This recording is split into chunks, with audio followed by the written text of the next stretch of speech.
6:04, Talk 107.3 FM, WBRP. Mornings with Brian Haldane, off and running. Brian here with you, John LaBeouf producing, getting you through what's going to be a rainy Wednesday. On our way to cooler weather, though, so I'll make that trade-off every single time. We got a big show lined up for you today. Attorney Franz Borghardt in for Legally Served coming up in just a little bit. As expected, the Ten Commandments case was thrown out, and as expected, it's already been appealed. We'll talk about it coming up in Legally Served. Man, there's so much ground to cover today, so let's dive right in. Top stories and trending. Let's go.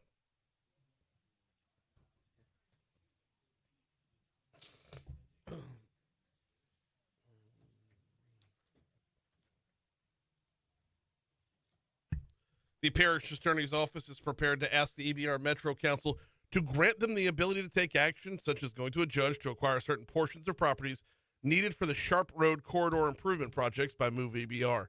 This is in case an agreement between them and the properties can't be reached.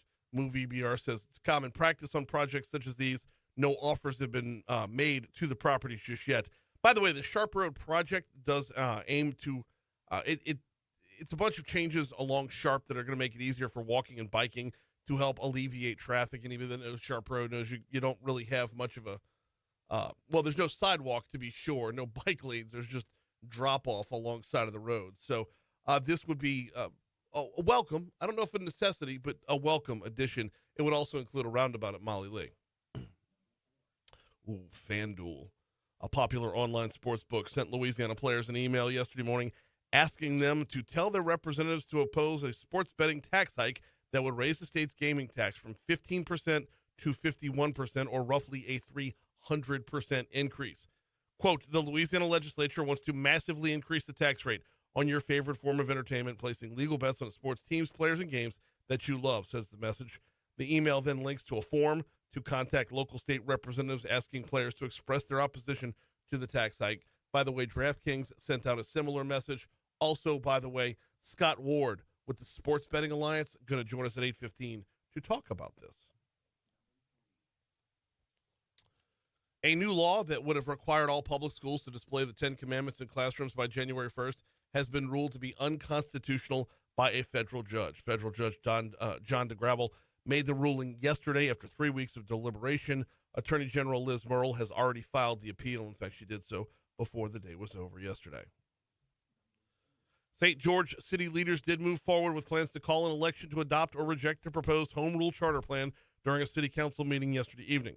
It lays out the functional parts of the government and responsibilities of the mayor, council, new city manager, and the like. It is similar to a plan of government, but according to the mayor of St. George, who is on with us Mondays with the mayor, he says there is a big key difference involved. By the way, if approved, the city will vote to elect the mayor and 7 city council members, including 2 at-large seats. The charter also includes the new position of city manager, who will be appointed by the council. Are we really going to have another storm? Are we really going to have another named storm in this season? Because right now in the Caribbean, there is a disturbance, a tropical wave, if you will, a broad area of low pressure over the central Caribbean Sea that is continuing to produce a large area of showers and thunderstorms, and as it stands right now, has a 90% chance of becoming a named storm over the next 48 hours. 90% chance over the next 48 hours. So, yep, it's going to happen, y'all.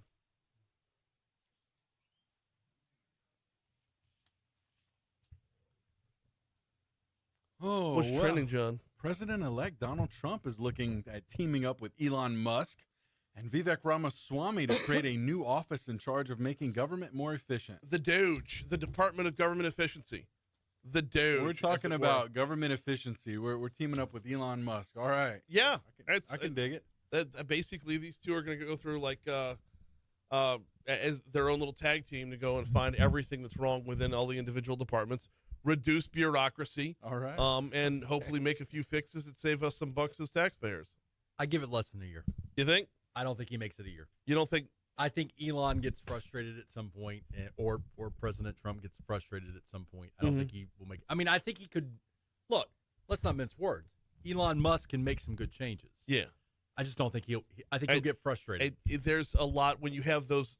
Yes, playing well with others is what you're looking at here. Yes, Yes, Okay. that's it. Yep. I'm with you. Yeah. And it has no bearing on whether or not you should have a Department of Government Efficiency. Right. No bearing on that at all. But yeah, playing well with others is going to be a question.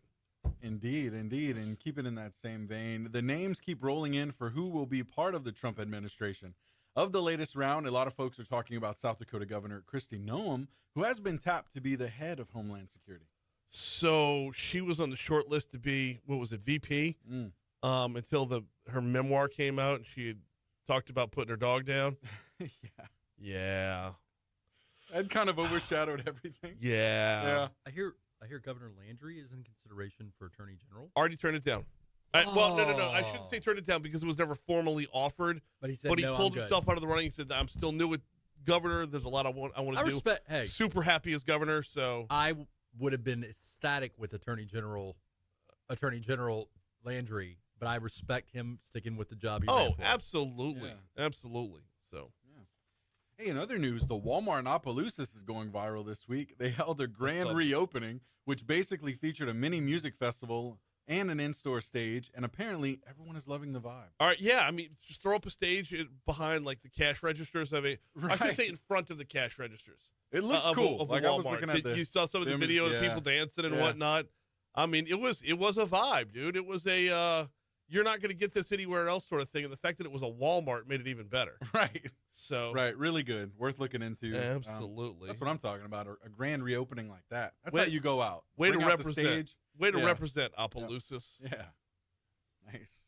611 at Talk 107.3 FM WBRP. Before we take our break, we're going to have sports on the back end of that break. Before we take that break, got to remind you about the folks over at Vex European. Again, happy belated birthday to our guy, Vinny Carollo, over there at Vex European. If you drive a European vehicle, and this morning I want to talk specifically to Volvo owners, who's taking care of your Volvo? Are you just sending it to a random shop for its everyday maintenance? Why not take it somewhere where it's going to be taken care of on a level that the same way your doctor knows your history with your chart, this is what Vex European does by pairing you up with a master, an expert technician in your make of vehicle. And as you use Vex European repeatedly, they start to, grow to know your habits, grow to know how you treat your vehicle, grow to know how to make sure your vehicle remains at its optimum performance level. Check them out online at vexeuropean.com, vexeuropean.com. And it's not just Volvos. It's basically all I shouldn't say all, most European-made vehicles are on that list. Visit vexeuropean.com. Hit that little drop-down tab. See if your vehicle make is on the list right there. And then give them a call, 800-4706, 225-800-4706, or do like I did and start at vexeuropean.com.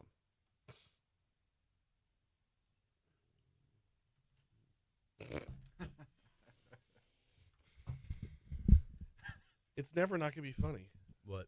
Moon Griffon saying, I'm hoping that these nuts realize. Okay, so it's the screw right here that has to be tightened. Okay. And you need two screwdrivers that Okay, it's just limp. I understand. Kind of flaccid. So pull it up a little bit and let it hang. Yes. How you doing, guys? Good morning. I'm good. How are you this morning? You good? We're mics are hot, right? That's good. Yeah. I want a huge bond motion on a murder case yesterday. Oh. And simultaneously at 5:30 this morning, I got called motherfucker by a client. Wow. It's like the universe is back in balance. What's DeGravely. Yeah, but I've heard it pronounced both ways. My youngest brother works as his staff attorney. I've heard De Gravel. DeGravel. That's actually the I think he calls it DeGravel. My youngest brother, David, is his staff attorney, and he says DeGravel. So, I mean, I would assume that, was that a hate call or love call? It's the hater call. It's the same guy who complains about the show, but he doesn't stop listening. Yeah. It's like Every fucking day. Howard Stern. It's the same guy. It's the same guy. He called yesterday. I remember when you first took this show over, and there was a lot of hate. I feel like the hate's kind of dissipated a little bit. It has. Maybe getting rid of the app and not having that live app chat thing going on, that helped. We still have the app? No. Yeah, the app is still there. The chat feature's gone. I like the Facebook live chat. That allows for some conversations and comments and commentary. And it also allows to follow you back to your profile. Right. Where Accountability. There's accountability. That's right. Now, this guy who calls, I have no idea who he is. He's never left a name, anything. I mean, even if he did, I don't know. Do I believe him? Do I believe that's his name? I don't know. So, yeah, Facebook. Yeah, there is an accountability there, but just being an anonymous caller. Shout out to Bayou Gal. It must be that it's got to be like nice to just have that kind of free time. Right. By the way, don't call me. I'm grabbing it from WBRZ.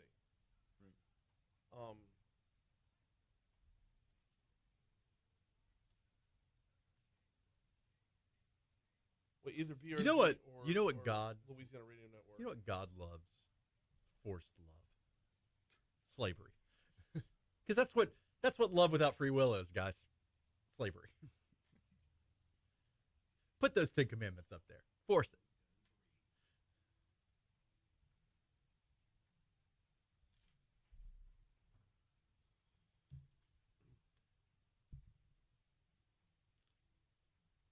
Is LRN is the one that pronounced it de gravel.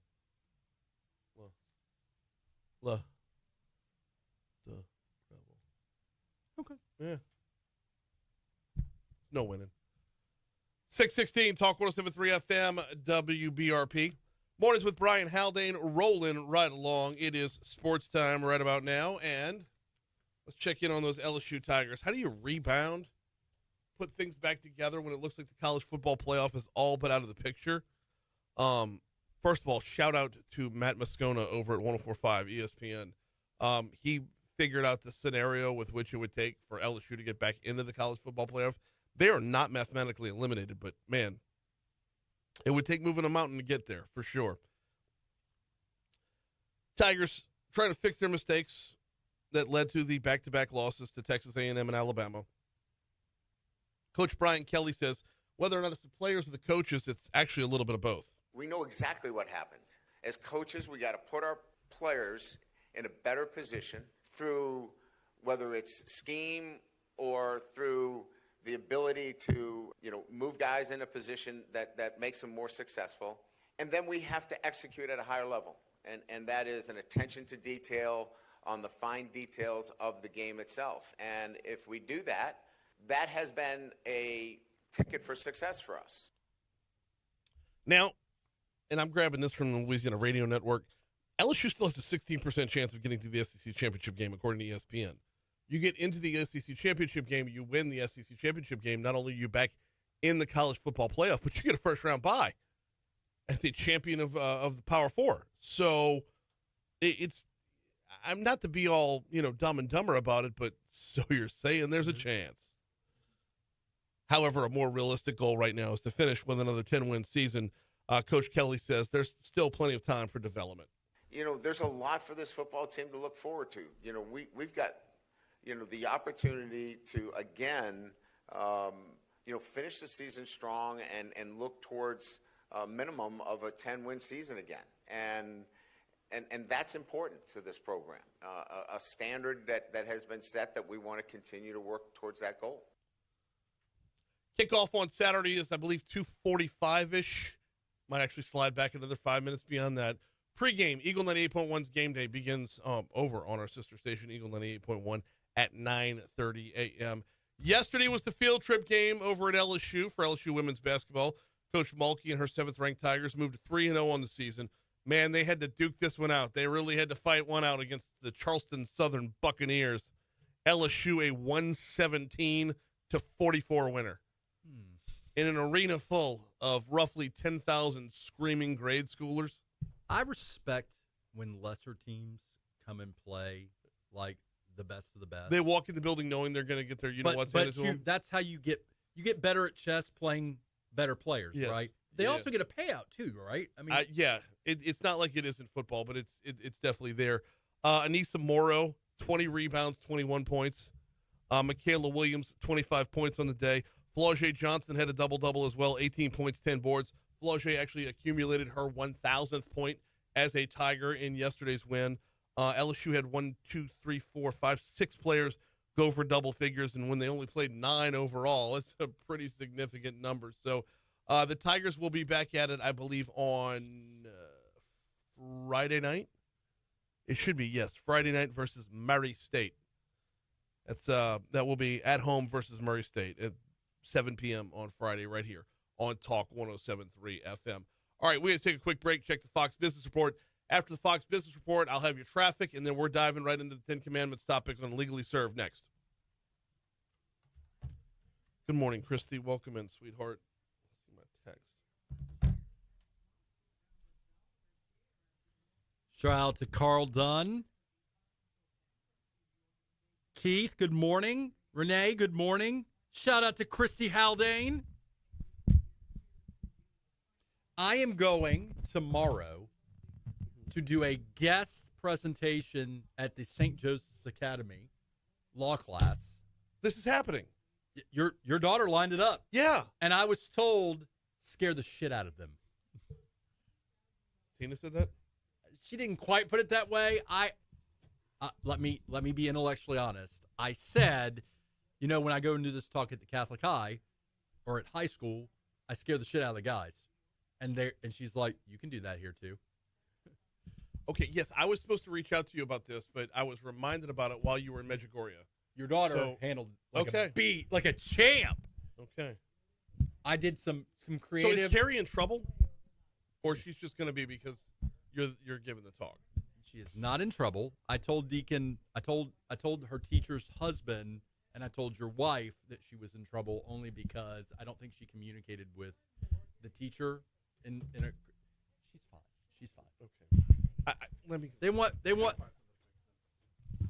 It's good. It's fine.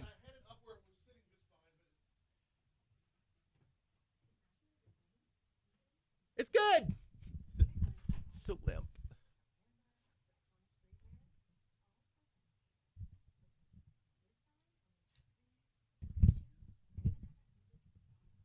Prada, baby. I can truly tell you I've never bought anything Prada. Really? Yeah. Yeah. I mean, I've bought some bougie stuff before. Right. But as far as that brand, yeah, no, not so much Prada. no Prada. Dolce, not so much Dolce.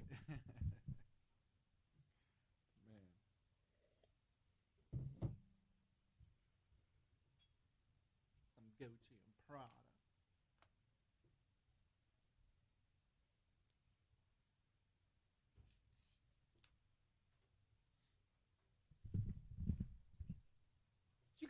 Look at you with the screwdriver. Yeah, but I don't know if they're going to fit.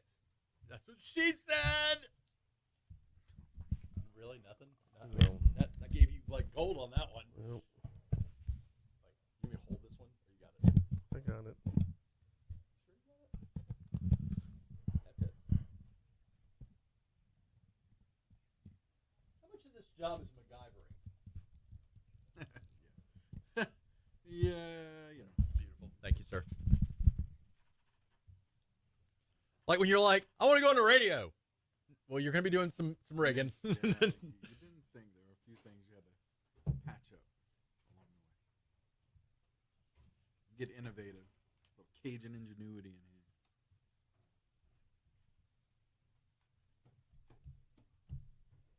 So my son went to the women's basketball game yesterday. Oh, man, my daughter went too. Yeah, Freaking loved it. It was great. Great field trip. Yeah. That was a great idea, by the way, by the university. Bulkies. Yeah. So good. She's just an amazing woman. Just an amazing coach. Kim Mulkey. Oh, yeah.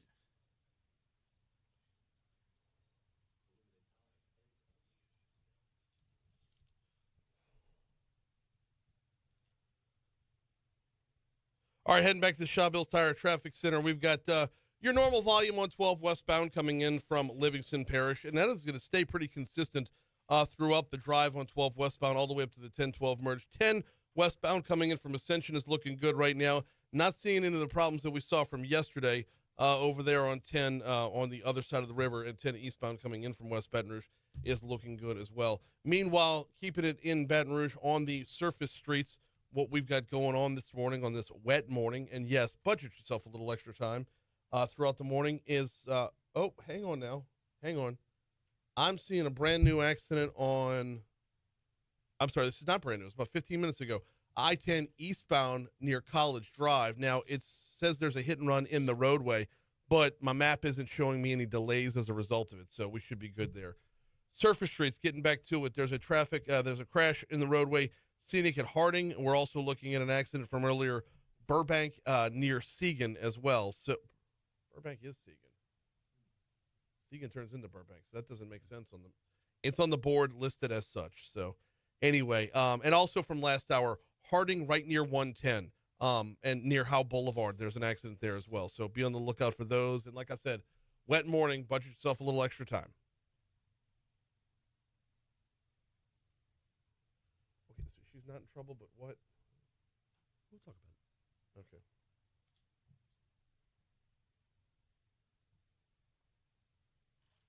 What's up? Living the dream, dude.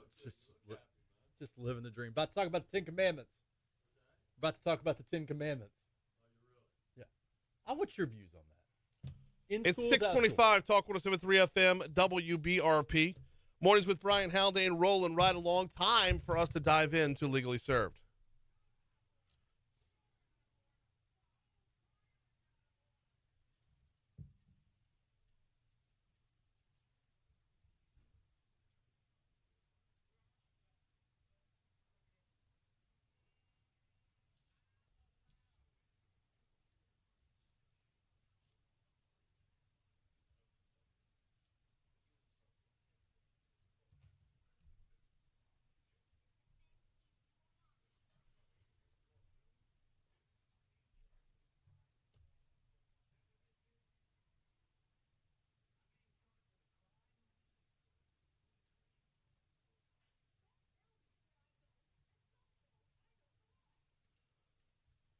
All right, time to dive in.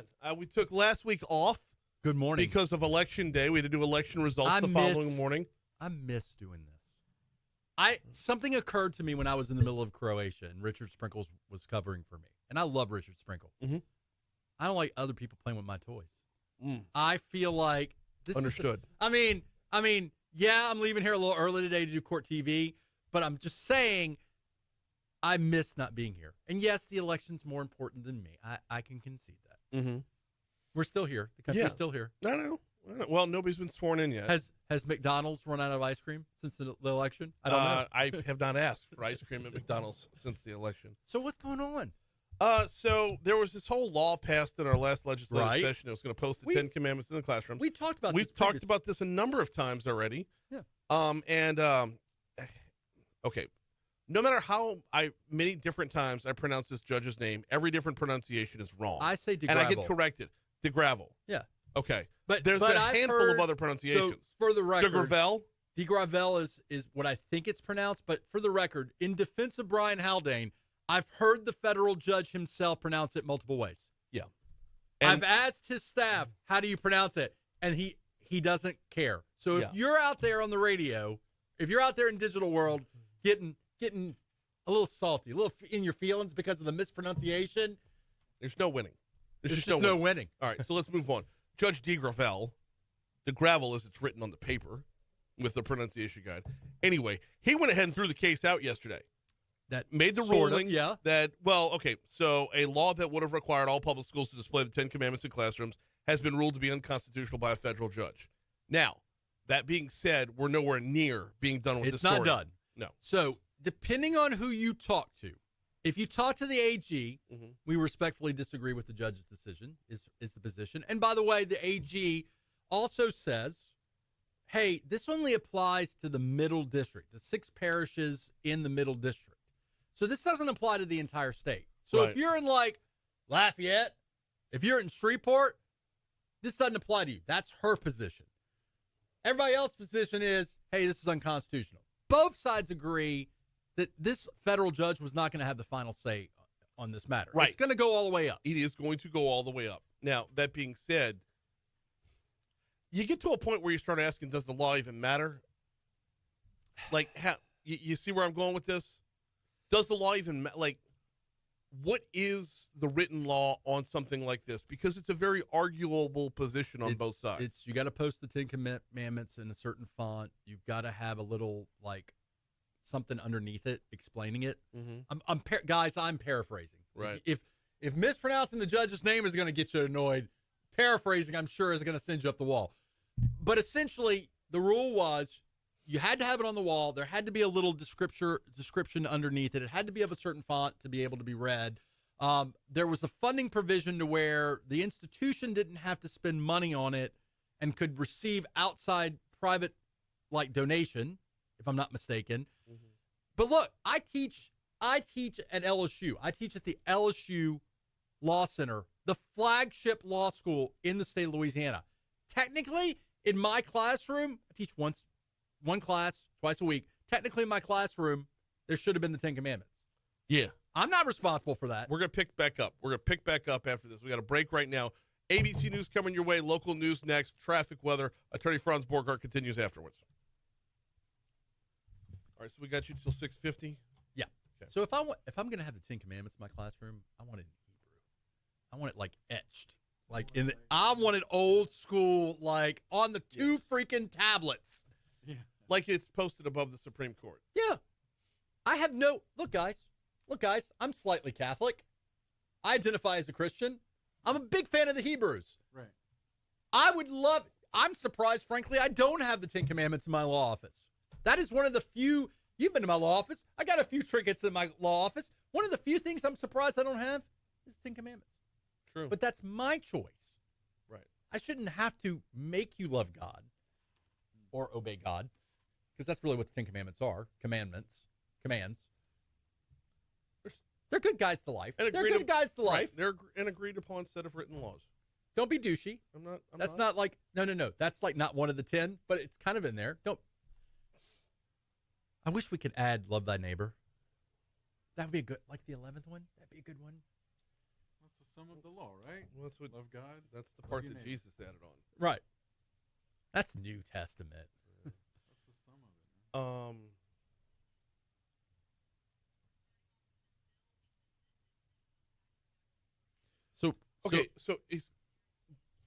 So Carrie's not in trouble. Explain, like, why is she saying she's in trouble? She's not in trouble. Okay. She's not in trouble. She did not communicate properly with. She sent an email to Tina, but I think there was a whatever. And so when I ran into Deacon Grant, he asked me about it, and I said, I don't know. I think I am. Blah, blah, blah, blah, blah. I don't think she's in trouble. She is not in trouble. How can anybody ever be upset with Carrie? Because she's my daughter, and that's if you're me, then you're wrong. That's just the way it is. I brought this up at the beginning of the semester when we had parent-teacher night or whatever, for where you go around and you go for the 7-minute classes to visit all the teachers. I brought it up to Tina then. I was like, I'm sure he'd be willing to come on. Yeah, I go to Catholic. That's I go teach. I go, look, I'm a whore. I go Probably wherever. Best to leave that part out of the St. Joseph's conversation. I go to wherever the photo op is. I mean, talking to a bunch of high schoolers about law and criminal law and scaring them, that's like my middle name. Right.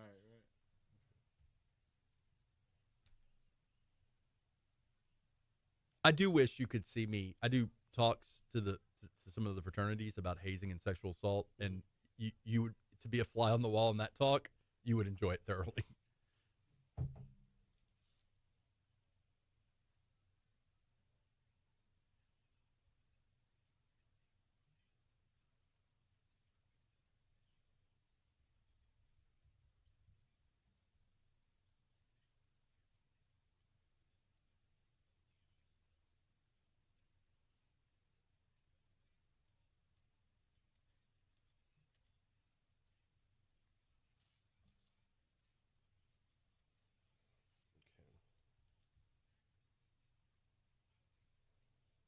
Come to me before you go to break, please. Okay? Before I go to break. Yes, come to me before the break, after the traffic, or does it flow right into it? Yeah, it flows right. Yeah. Okay.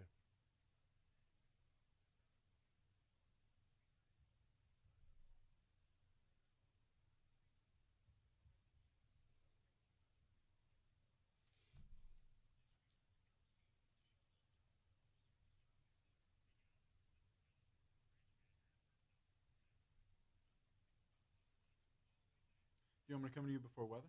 Yes, please. Well, you come to me before weather anyway, so that's fine.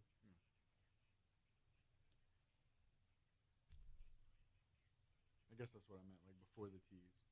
I don't know. Well, there'd be no other spot for it, because if you can't stop it before the spots, then...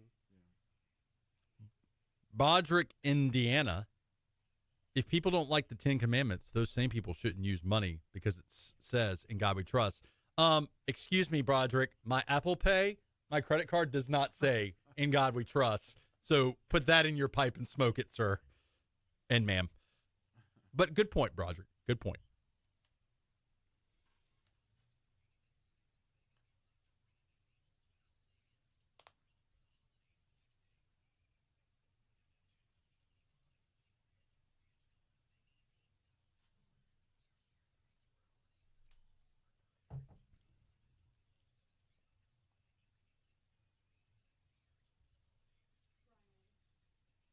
Alondra! Hello. Do you have sound bites of Jeff Landry on Jeff Carrera talking about the Tiger?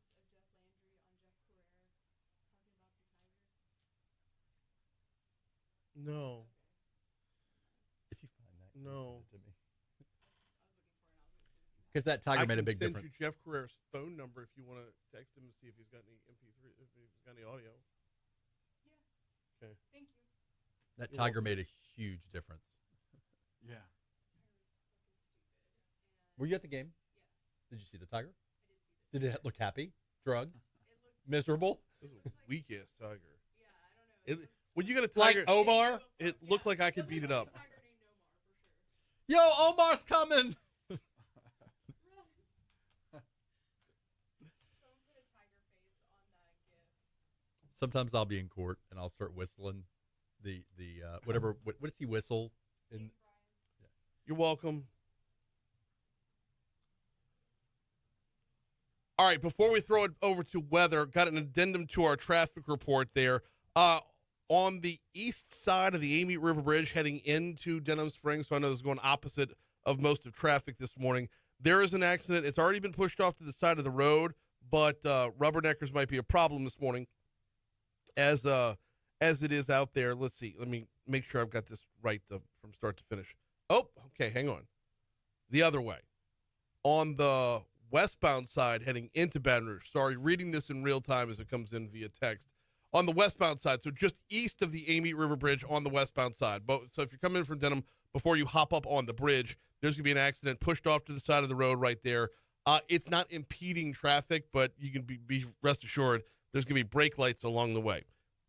Now, add to that, it's going to be drizzly throughout the morning, and then later on in the morning, the skies are going to open up a good bit. Here's your full forecast with Emma Kate Cowan.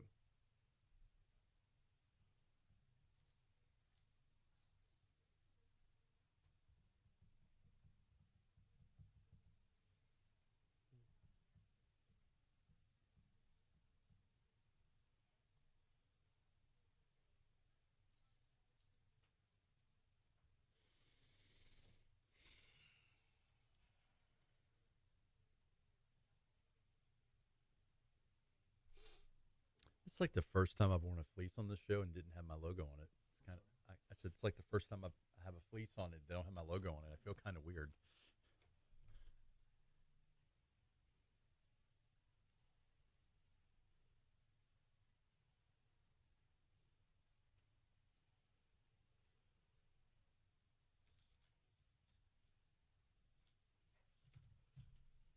.638 Talk 107.3 FM WBRP mornings with Brian Haldane rolling right along. Legally served with attorney Franz Borghardt rolling right along as well. Let's dive back into this 10 Commandments, the case that was ruled unconstitutional by a federal judge. Its next step is going to be what, Fifth Circuit Court of Appeal? Yes.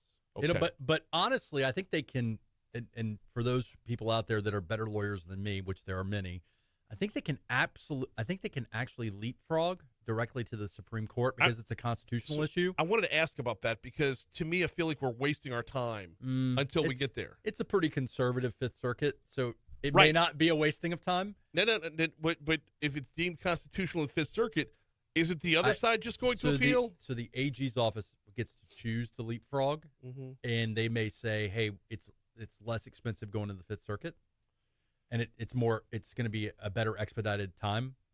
So, Okay. look, Let at me, the end of the let me day, re-ask the question. it's going to end up at the Supreme Court at some point. Thank you. Yeah. So what are we doing here?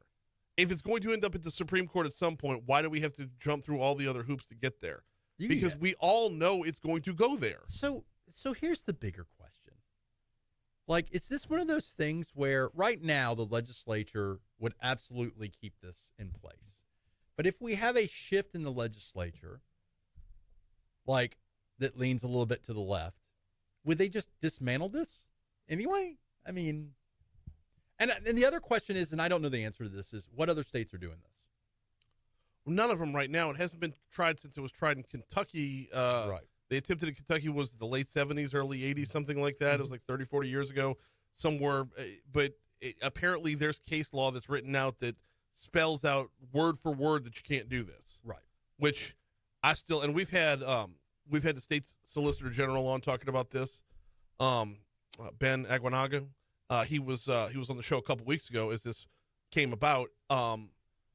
And there's an argument to be made that it hasn't been there. One of the arguments being made is that it hasn't been implemented, so it's too soon to even try it, which But there will be an economic harm to let it get implemented while the constitutionality is. there will not be, though, because they don't this have to law, pay for it. Right. Right. So here's the kicker. This, going back to Roe v. Wade, Mm-hmm. the idea is that this Supreme Court has already established, this United States Supreme Court has already established, hey, we're not bound by our own precedent. Right. Past courts, past eras. And look, that's, to be fair to a right-leaning Supreme Court, that's always been the case. You know, 1 minute we're like, black kids and white kids shouldn't go to school together. Yeah. And another minute we're like, yeah, black kids and white kids should be able to go to school together. You know? Mm-hmm. So things change. Dynamics change. And I do think that the Supreme Court ultimately will be the ones making this decision. Okay, so since precedent isn't 100%, It's not even like 90%. They're Okay. not bound by their own precedent. since they're not bound by their own precedent, at what point do we discuss whether or not everything is politics or if there's actual law to be upheld here? So the unfortunate reality is that law is politics. Unfortunately, that is the fact. And in this case, law is politics and religion. That's what the federal judge said, is it runs afoul to the Establishment Clause. But look, as long as we have a democracy... Which I still don't understand how it runs afoul of the Establishment Clause. Nobody's asked to pray. Nobody's forced to pray. Nobody's established a church. Well, the issue is you're subjecting in a public school, you're picking one religion, albeit there's an argument for it's not just one religion, right? Thank you. Right. I'm the first to concede that argument. It's at least two. I gotta do a little deep diving. Do Muslims acknowledge the Ten Commandments? Because I think they do. But I'll deep dive on that. No disrespect to any of our listeners that are Muslims. I think they do acknowledge the Ten Commandments. You know, so you're taking a set number of religions and you're putting them on a poster or in a predominant way and putting it in a classroom. Every classroom. Mm-hmm. The issue is, if you're not one of those religions and you don't subscribe to it, why don't you get your religion's commandments or laws on the wall? What if the legislature instead... No, but that's not the establishment of a church. It's the establishment of a religion. No, it's not the establishment of a religion either. It's just a posting of something from said religion. No more so than is what's already written in the history books. Do we need to peel history books out of classrooms too? So what's interesting because the Pilgrims were Christian? What if the legislature said you don't have to have the Ten Commandments posted, but here are 10 general good guidelines to live by? The problem is that all 10 of them, as we've talked before, you know all 10 of them. You actually were able to rattle off all 10. Some of them are just good guides to life. Yes. Don't kill people. Right. That's already in the law. Thou shalt have no other God. That's the one that's going to get you in trouble every time. Right. That's not a good guide. I mean, I believe it's a good guide to life, but you can't with a straight face say, well, that's not kind of promoting and establishing a particularized religion. Right? Because but no it's one's one asking God. you to adhere to that. It's only being posted on a wall. So what you're saying is this thing that's posted on the wall, we're encouraging the kids to ignore. We're not encouraging to do either way. Right. It's just being posted on the wall. I'm just. Troy thinks that why would Muslims honor 2 rocks hauled down a mountain by an old Jewish man? I'm thinking it's a no dog. Troy, with respect, I'm neither Jewish nor Muslim, but there are many parts of the Old Testament that are in fact very relevant to the Muslims. Mm-hmm. Just saying that, just throwing that out there, dude. So point is, it is going to be decided by a higher court, right? Yes. But what if the legislature just said, "Here's some principles to live by, guys. We're not going to call them commandments, and those principles are: don't kill people, don't take things that are not yours, don't be a d-bag." ChatGPT says yes, Muslims acknowledge the 10 Commandments as a moral foundation, but they don't explicitly observe the full extent of them. There you go. Right. Muslims think Jesus is a great guy. Mm-hmm. They love Mary. Mm-hmm. Well, So, the point here is that regardless of what any one particular religion says, to me, there's a difference between exposing or being exposed to religion and establishing religion. That, to me, is the bigger argument, because throughout world history, every great conflict has been based off of religion. So in teaching about, let's say, the Crusades, are we establishing a religion because Christians went around the world trying to establish Christianity by force? Let's walk through the legal analysis. Is there a genuine public interest in having these on the wall? Those who passed it believe that there is, because we have lost our way morally. Oh, okay.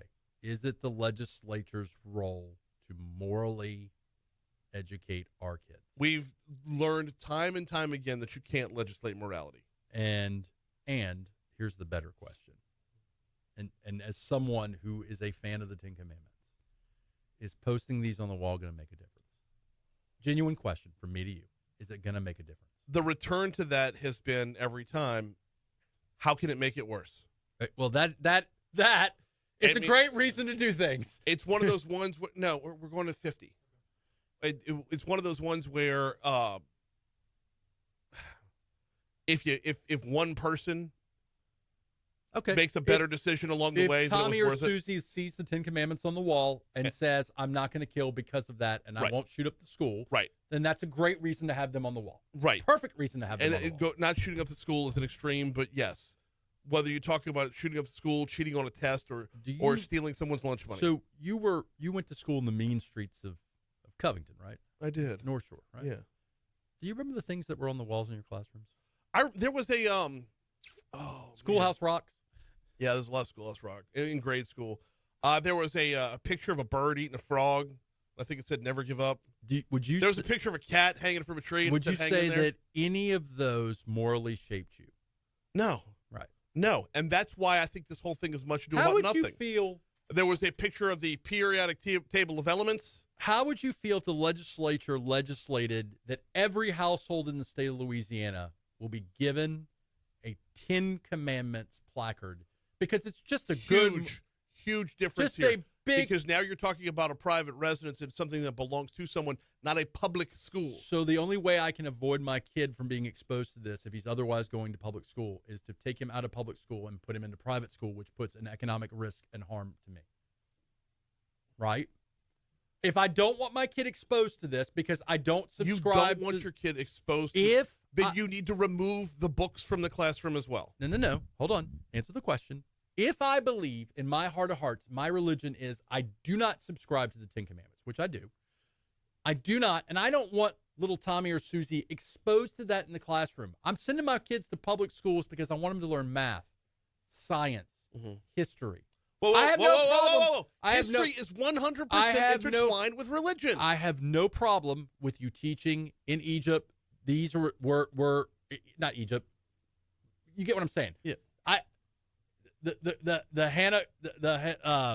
The code of Hammurabi. Yeah. I have no problem with that. Teaching that in social sciences. So you've already opened the door to an arbitrary line that you're willing to accept when it comes to introducing religion to your child. I think the issue is mandating every single classroom. What if a kid's going to math and science in one classroom and you're going to have the 10 Commandments in there? Like, what is that? That doesn't have anything to do with teaching them social history.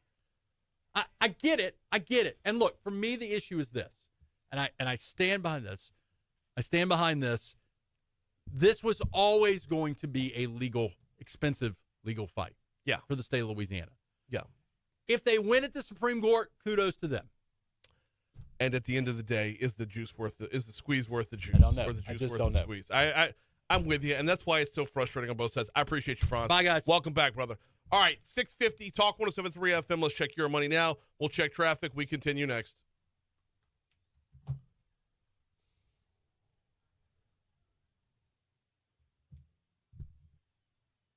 Sweet.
But that's the same guy. I understand. Yeah. I understand, but like, if you feed him, he will grow. Yes, You have to starve a troll. you're right. It doesn't matter how much your ego gets in the way. You have to starve a troll. You cannot have an ego about it. Yeah, And I like. that's a good I point. did not mention that someone called in. I said, hey, we're gonna start off by saying no matter how many times I do this, I'll always get the name wrong. Yeah, That's all you need. You and then he just kind of took a rant. So-and-so who's salty about it. Because now that this guy knows he has our attention, Right. He's going to now do it's more, like, fucking more, fucking more. I might just get to a point if I just hear his voice, like, because we're getting nothing from this guy. No, I know, and your focus has to be on the show anyway. Yeah. So while we're doing top stories and trending, the phone's just ringing. I mean, it is like lit up the entire time. So I'm thinking he hung up, maybe even called back. I don't know. Like, it just kept blinking. I put him on hold, finally get to him, and then that's what he had to say, you know?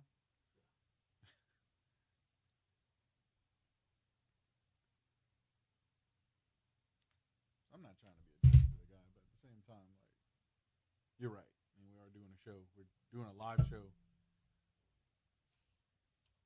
Really don't need to take my time out to do that.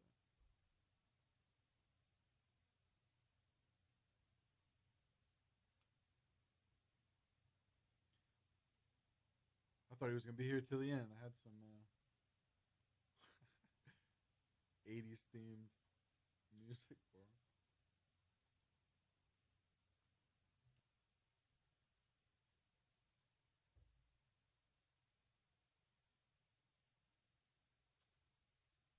Grab 789 if you could, please.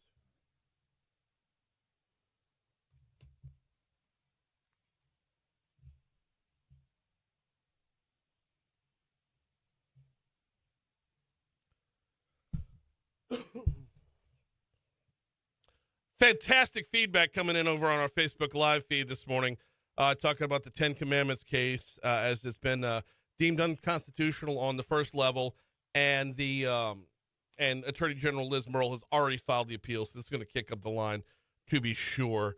The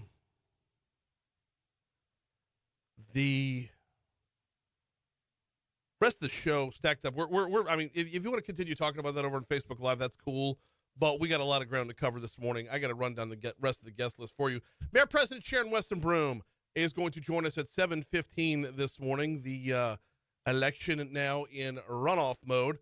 Mayor President Broome will be on the hotline at 7:15, making her best case for her reelection to her third term. That'll be Sharon Weston Broome and Emil Sid Edwards in the runoff. D.C. Current with Congressman Garret Graves coming your way at 7:35. Congressman Graves picked himself up a pretty big win yesterday with on the WEP and GPO front, little Social Security Fairness Act. Where is it? Here we go. U.S. Representatives Garret Graves and Abigail Spanberger released a statement after the bipartisan majority of the U.S. House of Representatives voted to pass the Social Security Fairness Act, their bipartisan legislation to eliminate the windfall elimination provision and government pension offset, WEP and GPO. We've talked about this way too many times with the congressman, and to be quite honest with you, as he gets closer to the end of his term, I mean, they're going into a lame duck session, and he is a lame duck, but he's got that checklist. He's got that punch list. What does he want to get done before he gets out of Washington, D.C.? This was one of those big items on his list, and good to see him get the win on the House side, to be sure. What about on the Senate side? We'll talk with the congressman at 7:35. Anna Johnson from the West Baton Rouge Chamber stopping by at 8:05. Some stuff going on the other side of the river to talk about. We'll also check in with Anna a little bit about the ongoing tax reform session.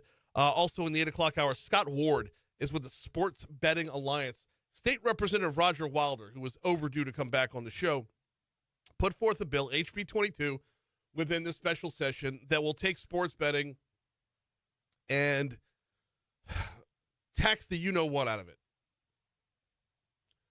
Sports betting, relatively new, legal sports betting, that is, relatively new in the state of Louisiana.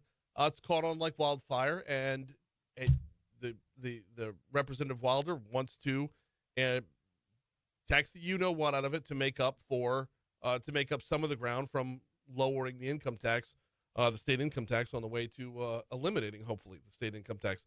We got to get hold of Representative Wilder at some point, but for today, we're going to talk with Scott Ward from the Sports Betting Alliance about this.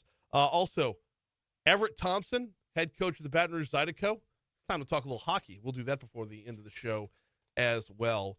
I don't have enough time to get into another topic right here. Hour 2, we'll start off with top stories and trending. Before we get you to news at the top of the hour, got to remind you about Parish Construction and Roofing. ParishBuilt.com is the website. ParishBuilt.com is the website. No, we're not done with hurricane season just yet, but also no, it doesn't take a hurricane to reveal or create damage on your roof. How would you know if you've got damage on your roof? Well, hop on ParishBuilt.com, fill out that little form right there on the homepage, and have them come out. That's what I did. They like to say, do business with someone you know.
But the comments kept coming in, and it looks like we're still live.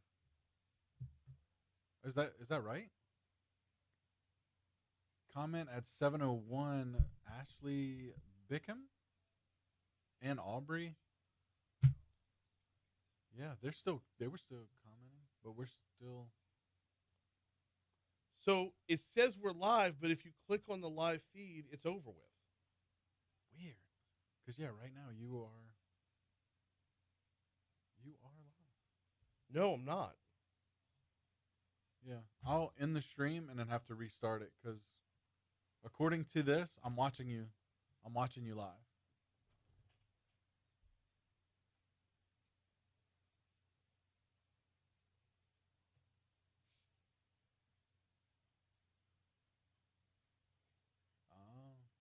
We're having trouble streaming on Facebook. This may be an issue on Facebook's end. Is it possible to stream? Was it ended or deleted on Facebook? We'll keep trying and let you know if it's resolved. Yeah, I guess we got a note from StreamYard. They're having trouble connecting.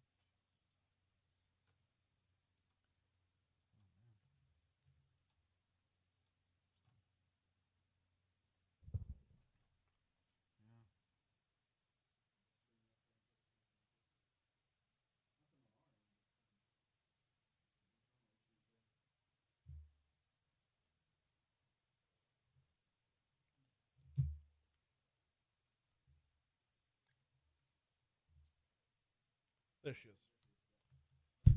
7:15, Talk 107.3 FM, WBRP, mornings with Brian Haldane, rolling right along. LSU women's basketball picking up a big win yesterday against Charleston Southern. Your home for LSU women's basketball is right here on Talk 107.3 FM. They'll host Murray State Friday night, 7 p.m., and then on Monday, hosting Troy also at 7 p.m. You can hear the Tigers all season long on your home for LSU women's basketball. That is Talk 107.3 FM. All right.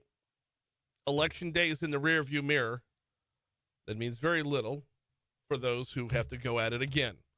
That would be Mayor President Sharon Weston Broome. She is in the runoff, looking for her third term as Mayor President of East Baton Rouge Parish. Joining us right now to talk about the runoff, Mayor Broome, good morning. How are you? I'm doing great. Good morning. Good morning. It's a winning Wednesday. It's a winning Wednesday. I like it. You know what? With the weather the way it is right now, I got to take every win possible out there. Let's start by rewinding the clock just a little bit. Walk us through last Tuesday from your perspective going through Election Day and how things went. Well, things went great for me. I'm in the runoff.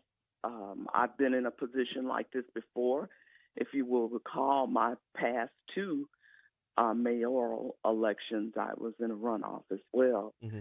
And so we're going to continue to show the contrast between the other candidate and myself and stand on our record of successes and achievements and continue to show the vision for Baton Rouge moving forward. We're talking with Mayor President Sharon Weston Broome about the runoff election. All right, Mayor Broome, record of successes. Let's run through a few of them here. What is it that you're hearing the most about from what you've gotten done over your first 8 years? Well, of course, infrastructure, transforming Baton Rouge's roads and infrastructure through our Move VBR program, whether it's been from Plank Road to 4th Street to 72nd or Thomas Road, or whether it's been to Piku Lane, other work that we've done. We've been laying a foundation for a strong future for our city. So, you know, when you talk about light synchronization and when you talk about the potential not only of the difference it's going to make in quality of life, but the infusion of economic development as well that a program, $1 billion program like this creates for our city and parish.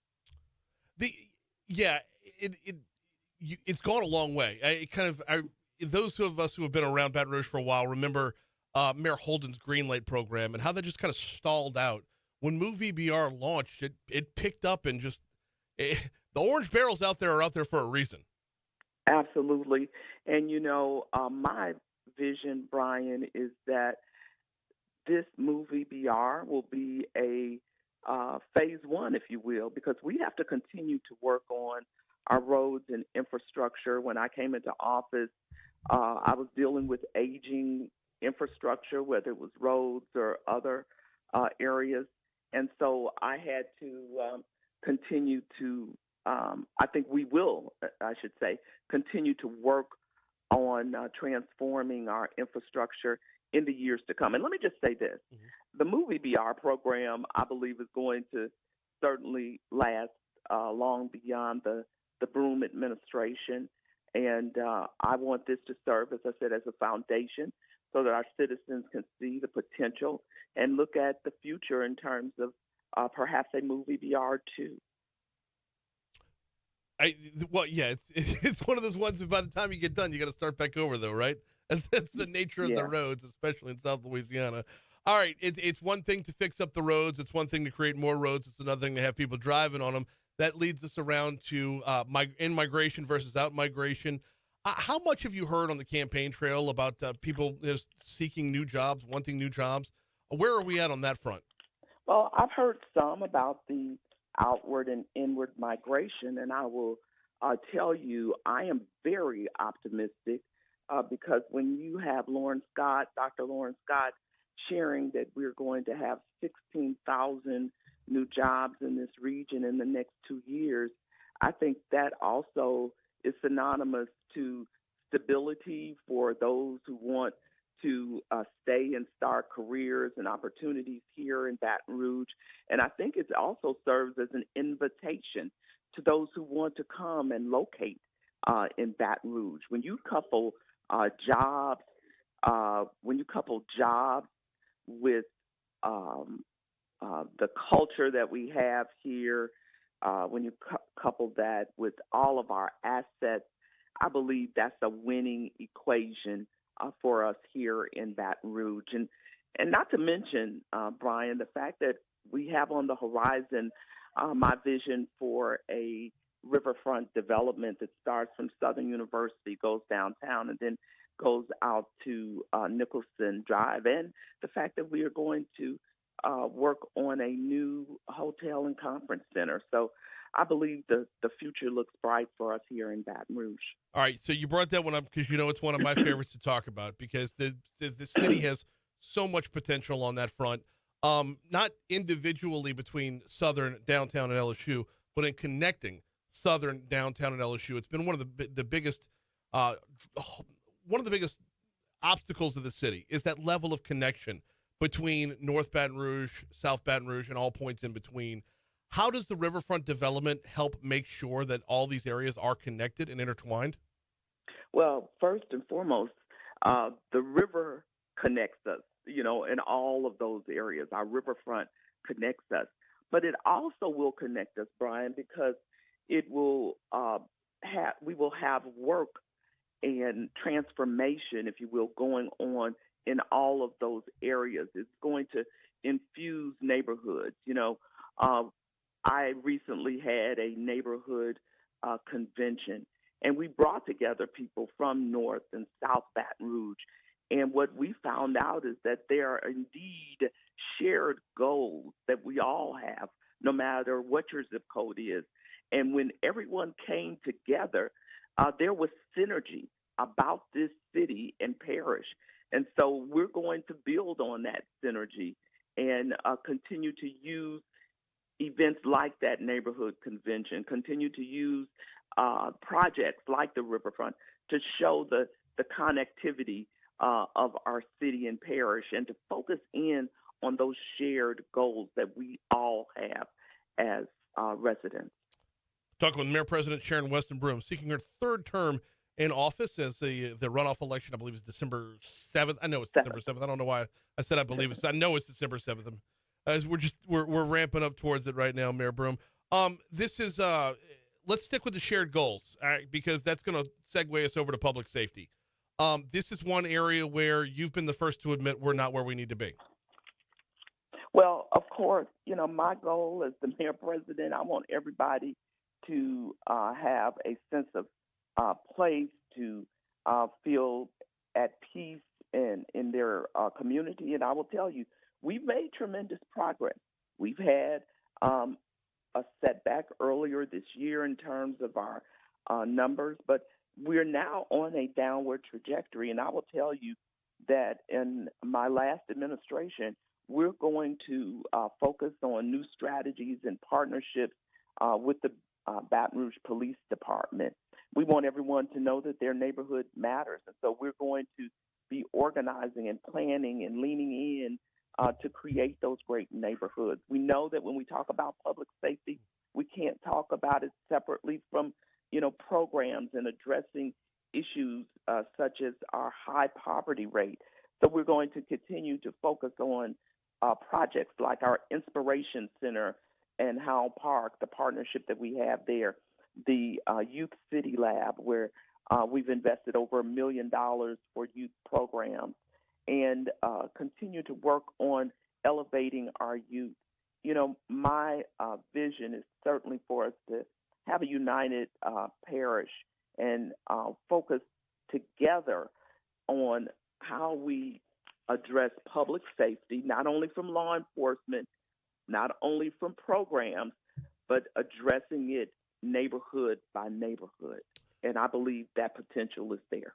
Neighborhood by neighborhood, business by business, home by home. And this is an area where the mayor can't do anything by themselves. It's got to be, you got to have buy-in from the community.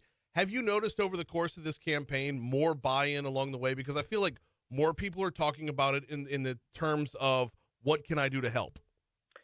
Absolutely, Brian. I was in a church service, quite frankly, Sunday, and the pastor was sharing that, the work of our community is not solely on the shoulders of the mayor president. It's all of us working together. Certainly, I am the leader, the CEO of the city and parish, but we have to work together to get to the Baton Rouge that we all want to see. And yes, I am seeing an elevated number of people who are talking more about solutions and how we work together towards those solutions.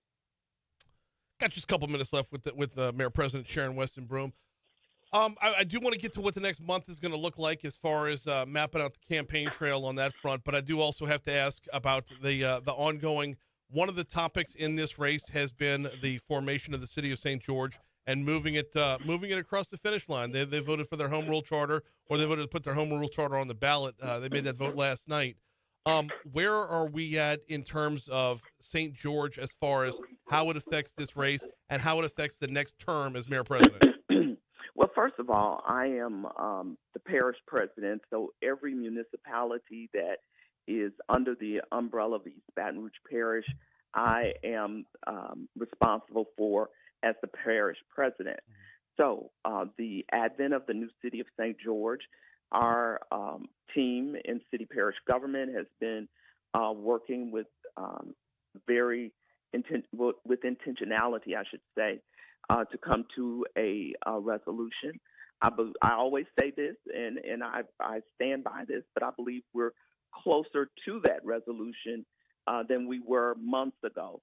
But this is a big undertaking, and it takes a lot of work to get it done. But we are closer, and I look forward to being on your show real soon, talking about the fact that we have come to a resolution, giving you more specifics about how that resolution impacts the overall city and parish of Baton Rouge. But we are on the track towards coming up with a solution. See, this is where it gets difficult because there's talking to the candidate and talking to the mayor. These are I sifted through these two because I want to dive in on this. I want to get into like what's going to come up in mediation and all that other good stuff. But I know that's talking about governance and not campaigning, and we need to. I want to stick to the campaign just to make sure we're fair on all fronts. What's your next month looking like as far as the campaign is concerned?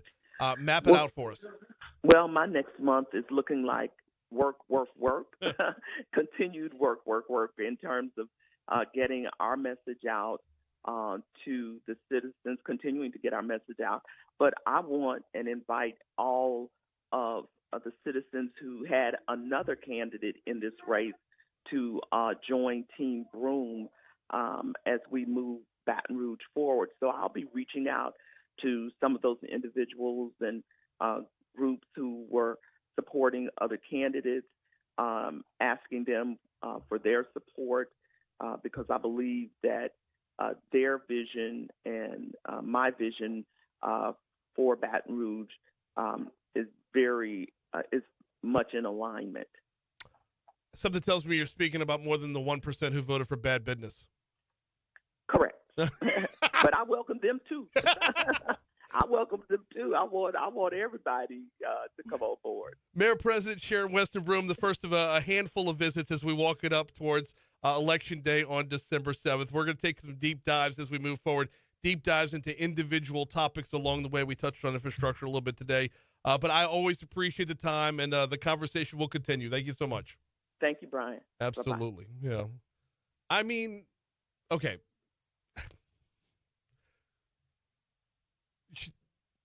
I don't know where I'm at on this. All right. Just say the name. When you say your opponent, just say Sid Edwards. We know who he is. When you say accumulated the votes of another candidate, just say Ted James.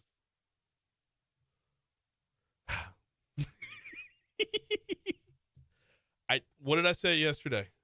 An unbelievably seasoned politician who knows what the bleep she's doing.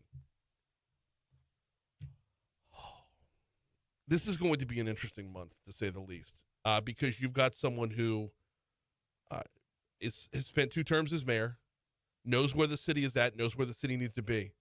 And then you've got someone who has never held an elected post before, but is following his heart on a path that he's hoping will lead him to a position of leadership here in the city parish. You've got 2 really, it's drop your politics at the door and just follow the people and the storylines. It's incredible. All right, here comes news.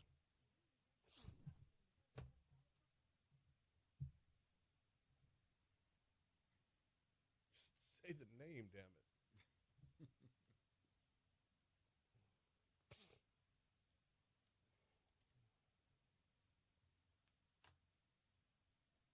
So I found out Facebook is the issue. Okay. We're still live on YouTube. So Okay. I was texting back and forth with Bo. He says he's gonna come in and check it out, but yeah, not sure what's going on with Facebook. Okay. So that's what it was. You're still live, but just not on Facebook. And I didn't want to shut down the whole stream. Yeah, but we don't have anybody on YouTube, so I don't know what's the right call here. Right. Just leave it. Do we just keep it rolling? Just keep it rolling To over keep on it- YouTube. I did link it back. I went in the comments saying, hey, we're having trouble with Facebook. We're getting it worked out. But here's a link to the YouTube. So hopefully, although there's not an audience, it'll still be there. You know what I mean? If we have to even post a link later for today's episode, for today's show. Yeah.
Found it. On YouTube? No, something I was looking for. Something I was looking for a listener on Twitter.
All right, cool. So how do I share it? There we go. Okay.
Time to get a look at your forecast. Here's WBRZ meteorologist Emma Kate Cowan.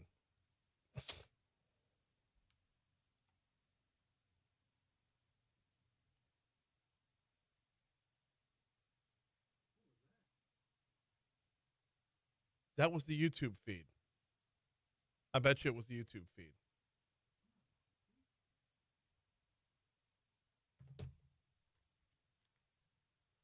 But am I coming through anywhere?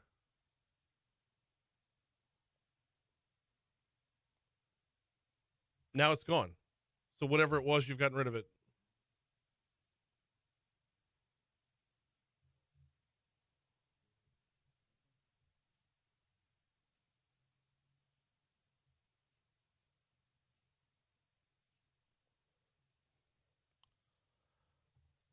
.738 Talk 107.3 FM WBRP. Mornings with Brian Haldane, rolling right along. Looking to connect with Congressman Garret Graves right here. A little DC Current presented by LABI. Of course, LABI is your state's Chamber of Commerce. You can learn more about them at labi.org. Texting Garrett's people right now. There we go. Hoping to connect with the Congressman. Thanks again to Mayor President Sharon Weston Broome for hopping on board. Programming note, Emil Sid Edwards going to be on the show Friday morning in that same time slot, 7:15. We're going to have Sid Edwards on talking about his end on the run for Mayor President in East Baton Rouge. And yeah, it is. You got diametrically opposed here, not just on party, not just on who the candidate is, but on their paths to where they're headed, or where they started from, I should say. They're looking to be headed towards the same spot. But you got Mayor Broome, who was seeking her third term. Prior to that, she's been a state senator. Prior to that, she's held other offices. I don't know she's ever lost a race. Don't know. I don't think she has. Meanwhile, Sid Edwards has never run before. So he is looking to move from one level of public service to another, going from being a high school football coach, going from helping, mold young men into being a leader on a civic front. So we'll talk with Sid Edwards on Friday. Waiting on Congressman Graves here. This is he got himself a huge win on WEP and GPO. WEP, of course, the windfall elimination provision, and GPO, the government pension offset. This is something he's been working on for some time now. Office put out a press release yesterday that said, quote, by passing the Social Security Fairness Act, a bipartisan majority of the U.S. House of Representatives showed up for the millions of Americans, police officers, teachers, firefighters, and other local, state, and public servants who worked a second job to make ends meet or began a second career to support their families after retiring from public service. A bipartisan majority of the U.S. House voted to provide a secure retirement to the hundreds of thousands of spouses, widows, and widowers who were denied their spouse's Social Security benefits simply because they chose careers of service. And this thing made it out of the House yesterday. Huge win for the congressman who's on the hotline with us right now. Congressman Graves, Good morning. Welcome back. How are you, sir? Congressman Graves? Oh, hey, good There morning. he is. How you Yeah. doing? I'm good. How are you? Hey, doing well, thanks. I got to start with Weapon GPO. I mean, big win yesterday. Oh, Brian, that was absolutely huge. I mean, this has been something that has been plaguing, that has been causing problems, that has been resulting in a discount or discrimination against some of the most important folks in our communities, our firefighters, police officers, teachers, and others. And Louisiana is one of the most impacted states in the country, literally hundreds of billions of dollars in reductions to their Social Security benefits. And people have been trying to fight this, Republicans and Democrats trying to fight to fix this for 40 years now. And for the first time ever, we got this bill for a vote, and we had an overwhelming vote through the House of Representatives, moving this bill over to the United States Senate once and for all, fixing this injustice. And I'll say it again, Louisiana is one of the most impacted states in the country, and you're stealing or taking money from some of the most important occupations in our community. Now, you put together, or you did a lot of the background work on this one, putting together a 200 and some odd co-sponsors signing off on a. You're well, okay. So I was going to say you're shorting me, Brian, but the co-sponsors we had 330. They did 330. 330, most co-sponsored bill in all of Congress. There are probably 12,000 bills that have been introduced. And then secondly, the 200 figure that you're citing is related to what's called a discharge petition, and that is a way of forcing a bill for a vote before the House floor. This is only about the fourth time in 30 years that this unique maneuver has been done. But look, we tried to sit there and work with folks. We tried to come to a consensus position, had great negotiations, but ultimately we're up against the wall on timing. And so we used this rarely used mechanism to force this bill for a vote before the House. And the vote last night showed that there's overwhelming support for this. And so this now moves over to the United States Senate, where we need to target all of our energies in getting this bill through the Senate and getting it to the president's desk before the end of the year. Okay, if it took this long, if it took this much effort, this much maneuvering on the House side, are we expecting a smooth ride on the Senate side, or is this just gearing up for another fight? Look, I'm not going to say this is going to be easy. If it was easy, it would have been done a long time ago. Right. But Brian, what's so important at this point is that the momentum is so strong. I mean, to have a bill that passes with a majority of Republicans, a majority of Democrats in this polarized environment, in the aftermath of an election at the end of the year, I mean, this is huge momentum behind this effort. And so, yes, you could say, oh, this is going to be too hard, too complicated. We need to start over again next year. Let's be very clear. Next year means starting all over again from scratch. The momentum is right now. There are over 60 supporters in the U.S. Senate for our bill. And so all that needs to happen is that Schumer needs to put this up for a vote, and this will pass the Senate, and it will go to the president's desk, where he won't have a choice but sign this into law. Okay. The number of times we've talked about this, and it's been plenty, because I know this has been one of your top priorities. The number of times we talked about this, the question I've never asked you is, what's been the argument against it? Yeah, good question. So you can go and look back at the debate on the House floor, and folks were saying things like, "Oh, well, this isn't perfect. It's going to result in some folks getting more money than they should, and some folks getting less, and there are disparate states." Meaning, I've said a few times, Brian, that Louisiana is one of the most impacted states, so it's true. Louisiana would be one of the larger beneficiaries of this law. But so some folks that are from these other states are saying, well, our state wouldn't get as much money. The biggest argument is that this would cost about $195 billion over the next 10 years. And so when you think about that number, it's like, oh my gosh, that's staggering. But here's what that number translates to. That number, that $195 billion, that is the amount of money that will be taken, stolen, redirected from these very people that I've talked about in terms of their Social Security benefits. And you want to start talking math. The math that you need to look at is the fact that over the past 40 years, you have taken, stolen nearly $600 to $700 billion from the same group of people. We are not trying to go back and trying to reclaim the $600 or $700 billion.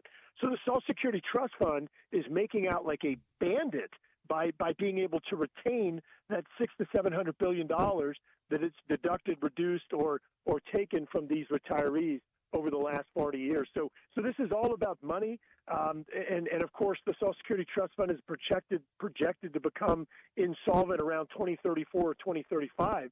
So the reality is we have massive reform issues on Social Security that have to happen moving forward no matter what, and this really doesn't significantly challenge that larger issue of Social Security reform that's going to be needed to keep the trust fund solvent or keep it out of bankruptcy. Congressman Garret Graves is our guest. This is DC Current, presented by the Louisiana Association of Business and Industry. Learn more about your state's Chamber of Commerce over at labi.org. All right, so what's next on the punch list? I mean, the days are finite, and I know you've still got goals while you're in DC. What's next? Yeah, sure. So a few of the big things we're working on right now that are still in the queue. We have a bill that would provide a massive infusion in cash for the restoration of Louisiana's coast. We have another bill that's related. You and I talked about this months ago, but the states of Florida and Texas have boundaries that are triple, meaning their state waters are 9 miles, about triple the 3-mile boundary of the state of Louisiana, the state of Mississippi and Alabama. So we have legislation, bipartisan legislation, that would adjust those boundaries and give all 5 Gulf states equal boundaries. Why this is important is because it means additional energy revenues to go into flood protection, coastal restoration, and hurricane projects. It also means that we would have more control over the management of our fisheries over a larger swath of the Gulf of Mexico. And also, look, you can't argue about, you can't justify or try and defend that Florida and Texas have triple the boundary that we do. It just doesn't make sense. Congressman Garret Graves is our guest for a couple more minutes here on DC Current, presented by LABI. Well, but when it comes to the boundaries along the Gulf, though, I mean, do they physically have more? They physically have more coastline. Is that their argument? Is it just the square miles? No. So the physical coastline, actually, Louisiana has the longest third longest shoreline in America. So we have one of the longest shorelines, which of course is, sort of the lateral or east-west. What we're talking about is moving out south or seaward. And right. The argument goes back to this antiquated discussion about how much these states exercise control over the Gulf of Mexico prior to their admittance into the Union. Which, look, I can't say it enough. It's an antiquated argument. It doesn't make sense, and having a lack of parity across the Gulf Coast is completely illogical. He is Congressman Garret Graves, joins us every Wednesday at this time for DC Current, presented by LABI. Big win today. No time to rest, though, because, the days are numbered, so we'll let you get back at it. Hey, thanks, Brian. Take care. Thanks. We'll talk to you next week, Congressman Garret Graves with DC Current. We got Your Money Now coming up in just a little bit. I do have enough time to remind you about the folks over at Mathern's. Downtown or on 3rd Street. Downtown on 3rd Street or in the Nicholson Gateway Shopping Center. Mathern's has got you covered. Thanksgiving is rapidly approaching. Why not lighten your load a little bit? Go to either location of Mathern's and hit up the catering menu. Now, you don't have to turn over the entire menu to Mathern's, but maybe take a look at a couple of the sides. Just lighten the load a little bit for this Thanksgiving, especially at the Nicholson Gateway Shopping Center location. That's right on LSU's campus, directly across the street from Tiger Stadium. Pop in, give it a look. Give it a look. As much of your Thanksgiving menu that you want to hand off to them just to make the holiday a little bit easier, they've got you covered at both locations of Mathern's. Here's Your Money Now.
Ooh. All right, I'll be swinging by my Thurns today. Sanderson Farms chicken tenderloins are $2.99 a pound. That's a strong call on the diet front. No, you just pan fry a chicken tenderloin. There's a little pesto on it. Oh, you know what I'm going to put on it? That Wild Soul mango habanero salsa. A little fire chicken going on. Yeah, yeah.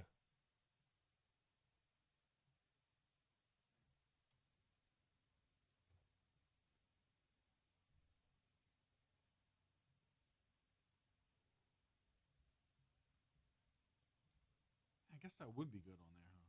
Yeah.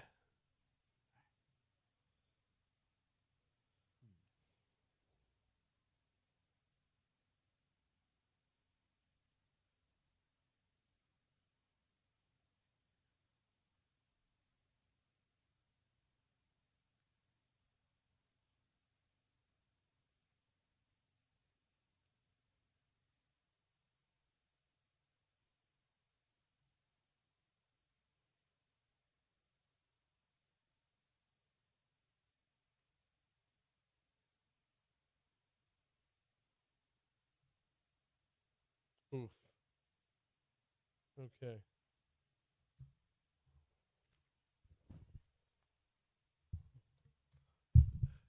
$7:57 Talk 107, 7:56 Talk 107.3 FM WBRP. Mornings with Brian Haldane rolling right along. I did my read from a Thurns right there, and then I opened up my email, find this week's specials of the week, and they got Sanderson Farms chicken tenderloins, $2.99 a pound right now. I think I'll be swinging by my Thurns there. I love a little pan fried tenderloin. Yeah. You do so much with it. So versatile. So versatile. All right. We got we're gonna dig back in on the legislative session in just a second. The special session on tax reform. Man, I say in just a second.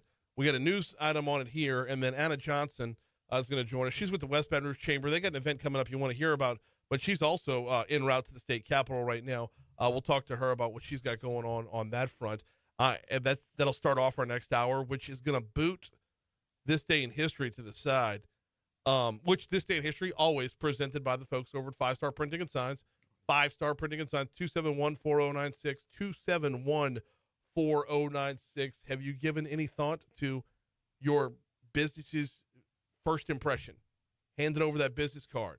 Hand it over the materials that talk about what services or sales you provide. 5 Star Printing and Signs is your home for this. Printshop5.com. If you want to put your logo on some swag, and I mean, the branding is more important now than ever before. 5 Star Printing and Signs is your home. 271-4096. Skipping the This Day in History today. But John, did you see whose birthday it was? Who's that? They're having a rough birthday this year. Oh. Both Whoopi Goldberg and Jimmy Kimmel. Oh. Yeah. That's a tough go for both of them. Are they? It's their party, Brian, and they can cry. Though they literally are. Literally are. All right. Let's dig back in here on the special session. HB1 made it out of the House yesterday. This would be it's the first bill to head over to the Senate for approval. A measure that would reduce individual income taxes to a flat 3% rate. Julie Emerson is the sponsor of the bill. We're starting off with this bill because this is an income tax reduction for every single citizen and taxpayer in the state of Louisiana. Yeah, it passed on an 87-12 vote, and with only Democrats voting against it. Now, cutting state income taxes will reduce state revenues by hundreds of millions of dollars.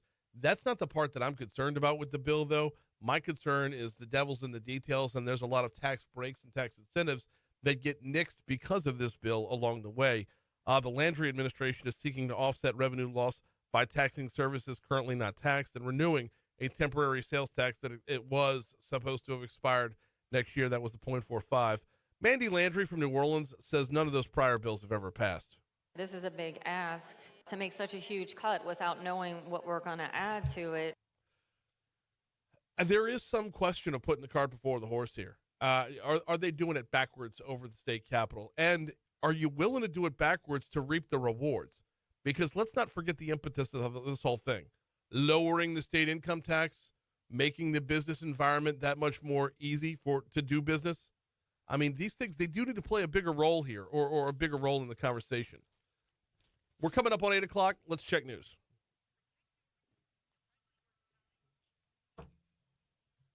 Anna's on the phone today. Ooh.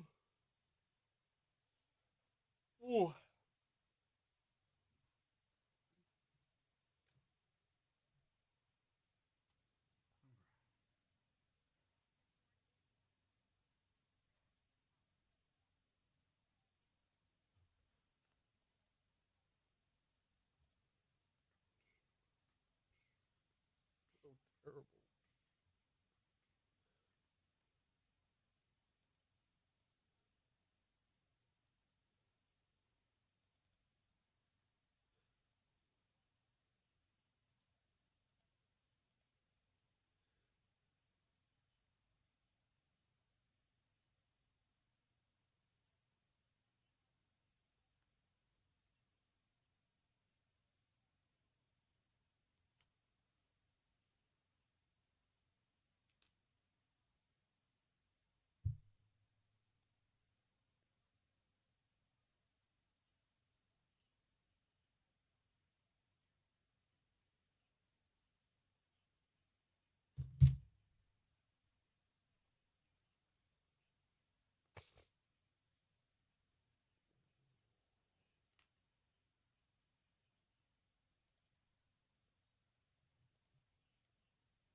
Do you have Anna's number? I don't believe I do.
Oh, dadgummit. Oh.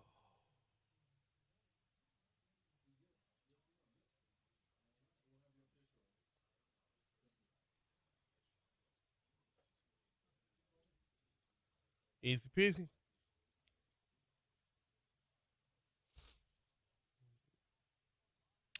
This day in 2014, Alvin Dark passed away. Yep.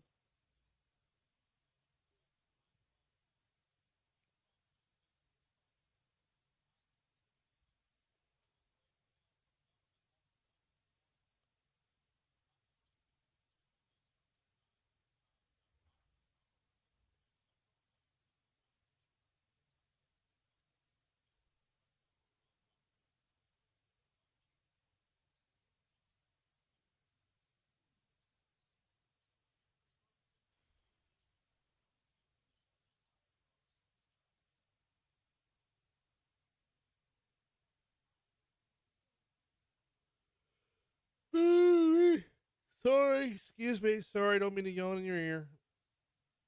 Oh, damn. This will be a long day.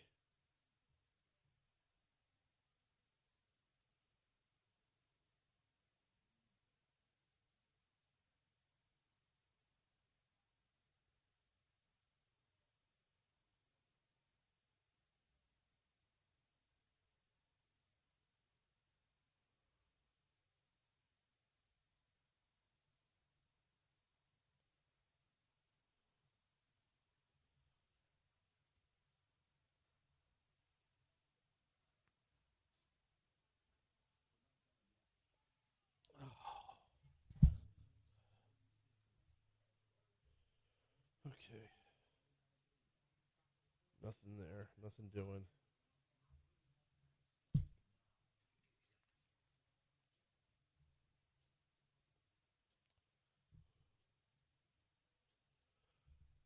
.806 Talk 107.3 FM, WBRP, mornings with Brian Haldane, rolling right along. That deep dive into the legislative session, the special session on tax reform, will continue this hour. We're going to have Scott Ward from the Sports Betting Alliance joining us in our next segment. But right now, we're going to go to the hotline where Anna Johnson with the West Baton Rouge Chamber is on with us. Anna, good morning. Welcome back. How are you? Good. How are you? Doing very well. Y'all have a resource expo we need to talk about at some point. But I got to start with we got to start with the goings on of the state capitol. My God. Yeah, no. What has you dialed in during the special session? Oh, geez, everything. I mean, where to start? Obviously, the inventory tax is a big one for West Baton Rouge, so we're eyeing that. I think that's kind of the big one that a lot of our industrial parishes and really all the parishes on that River Region corridor are watching because that'll have the most significant impact to the state. I think there's 26 parishes that it's going to affect, directly impact. So that's obviously a huge number and source of revenue that we want to watch. So that's really it. And then obviously like expanding like the sales tax base. So all of our small businesses are calling. They're like, are we going to be affected by this? Like who's on the list? Like, why are they expanding it? And it's just the whys, I feel like a mom and it's like the 4-year-old child that's calling. It's like, well, what about this? But why this? And there's so many just hypotheticals that we really don't know yet. So we're just kind of sitting back watching. So it's been fun so far. The expansion of sales and service taxes, I think, has been they're aiming to make up revenue as opposed to aiming to trim things down. This feels like they're moving the taxation from the income to the sales end without. Is there a concern that they're putting the cart before the horse? Like, trim down the budget first, then peel back the taxes so you don't have to make up for it like there's some kind of shell game going on. Yeah, I think, as a chamber, and really just as a citizen on my own, I mean, do I support tax reform in Louisiana? Absolutely, we do. Do I think we can figure out a plan in 2 weeks and cram it all into 2 weeks? I'm iffy. We've got a lot of smart people at the Capitol, but still, even that's a time crunch. But, we were in committee. It was either Friday or Monday. I'm delirious. I've been in the throes of it. And I think it was Mandy Landry out of New Orleans, and she was kind of on the word track of, so are we just kind of redistributing this? Like, are we really just shifting the burden? Like, it's not really a tax decrease. We're just kind of shifting the money around to other people. And so I see where you're coming from. But, I mean, look, and this is what I've been telling everybody, like, it's going to get worse before it gets better. We've got to rip Band-Aid off and do something. So what that looks like, I don't know yet. We're still trying to architect that plan. But, we'll see what hits. I mean, the Senate comes in today, and I think you're going to see a lot of these bills come out in a completely different posture than what the House has them in. So we'll see. Should be interesting. We got Anna Johnson with us from the West Baton Rouge Chamber. And, but see, I know it's going to get worse before it gets better, but I'm putting faith in the idea that it will get better. But there's something to be said for Look, I ran the numbers just on my own personal taxes, and at the end of the day, I mean, it's going to save me $1,000, and just to a single person, I mean, that's a lot of money. So, everybody's situation is a little bit different, but, I think there's some hesitation about the uncertainty of some of these instruments. in terms of impact because we don't really have numbers yet. And so there's no data we can really crunch yet until we figure out like how these bills are going to fall. So, so yeah, I mean, there's a cloud of uncertainty that's kind of lingering, and all the politicos, we're all at the Capitol, kind of just hanging out in the wings, hoping we catch like a glimpse or a whisper of something, behind the scenes. But it's interesting. I think the next 24 to 48 hours are going to be super impactful in terms of how these bills are going to look. Yeah, because along with the the streamlining and the individual savings and all that stuff, there's a lot of credits that have to go away, or that will go away. Yeah. And I don't just mean expanding Yeah. sales and service taxes. I mean like a number of things that businesses take advantage of, things that businesses utilize and rely on, that they're going to have to give up before. It's the give before they get. Right. In this equation. And do you, if you're the state government, do you have the established trust for a business to stay committed to the state in the meanwhile, like this, Yeah. as you're working your way through all the making of the sausage, as it were? Yeah, I mean, and that's the thing. You want buy-in from everybody, right? These are the people that pay the bills in the state. So, I'll give credit where credit's due. The governor's, reached out, and the whole legislature, Richard Nelson, everybody, Susan Bourgeois, they've been really proactive in reaching out and trying to alleviate some of the concerns that the chambers are having, or businesses, or a lot of the associations. And they've been very amenable in terms of, what do you want change? What do you like? What do you not like? Where can we make an allowance? Because there's got to be a seesaw. There's got to be some give and take, right? I mean, look, there's going to be winners and losers with any bill, tax or non-tax. So I mean, there's figuring out, and it's been interesting, a reoccurring theme over the last few days. A lot of the legislature is asking, well, does this mean you guys get to pick the winners and losers? And it's not picking winners or losers. I think that's the wrong mindset to have. It's, okay, we have to figure out long term, not just today or this month or the next 6 months, like long term, what's best for our state. So if we have to make a trim here or there, we're going to have to make a trim. Not saying down the road it doesn't get to come back, or we don't get to do a new incentive for you. It just means like, hang tight 1 second. We got to make a trim right now, and let's get healthy and flourish, and then we can give you back what you need. And so I think people just have to get out of this one track frame of mind and look past today into 5 years from now, 10 years from now. Yep. We got about 2 minutes left with Anna Johnson from the West Baton Rouge Chamber. You have a resource expo coming up. Tell me about it. We do. So our education committee has been hard at work this year. We have a lot going on in West Baton Rouge in terms of like the new career academy that just opened. And so our education committee really wanted to focus on, we get so many questions, and it's crazy because I feel like just kind of like the mom of the parish. If somebody doesn't know where something goes, it goes to Anna, and she's going to reroute it to the right place. And a reoccurring theme that we've been getting over the last few years is, people will call us and say, hey, where do I go for this? Or where do I go for that? Or do you have a contact for this? And we started to see that people didn't really know like what resources were available to them in the parish. And so our education committee was like, well, let's just do a resource expo, because all of these factors, all of these socioeconomic factors directly impact our students, and that trickles down to the workforce, obviously. So they kind of came together, and they leaned on a lot of our community partners and said, hey, we're going to have this event. You pay nothing. You just show up, have a booth, talk to people as they come in. And we've had so much buy-in. And so our resource expo is going to be Thursday night. It's going to be at the Port Allen Community Center. And we have got, I want to say up to 30 vendors, maybe more, but we've got people like Council on Aging, all of our governmental officials are there. We've got Dow, we've got Go Jobs, Department of Health, the blood bank's going to be there, the dermatology clinic. I mean, you're going to be able to get a free blood pressure reading if you want. So, I mean, there's so many different things.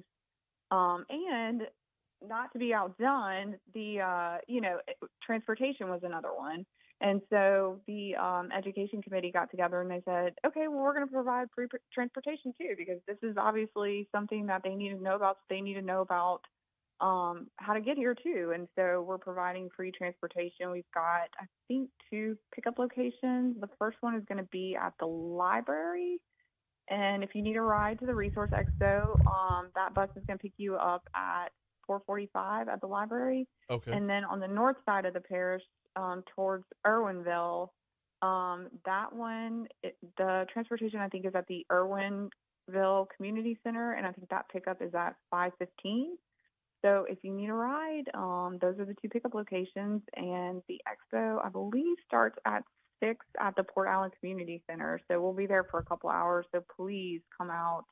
There's going to be a ton of different people there, from all the way from education to health to just general information. If you need something from the parish or even the chamber, you want to ask a permit question, or you want to join the chamber, or you have a question for our sheriff, come see us. Everybody's going to be there.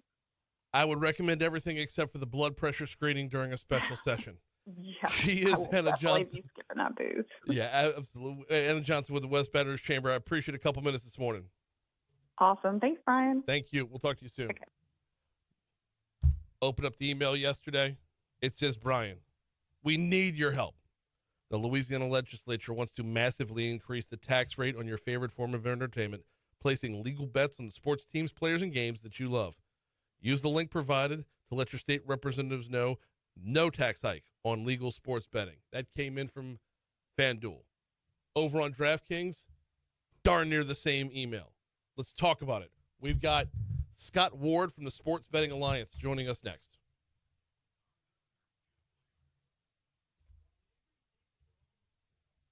Come on in. FanDuel and DraftKings. I get the emails from both of them. And yeah, it's probably basically the same. It is. But DraftKings included a graphic. Yeah, there you go. Oh. Yeah, right there. And we're always we're supposed to be on Facebook Live all the time, but Facebook shut us down. Facebook, I don't know, we lost contact with them this morning. Okay. We dropped our live, so we're still on YouTube. Okay. So correct.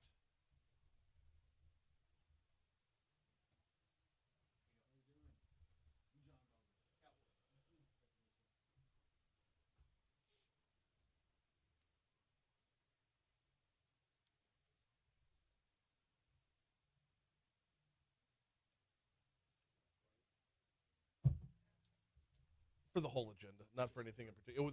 That spot came out before any of the bills were submitted. So, and yeah, that's the weird spot to be in. Is I support the overall ideas. Right. Are you from Louisiana? No, I live in Tennessee. Okay. What part? Cool. My best friend growing up lives out that way.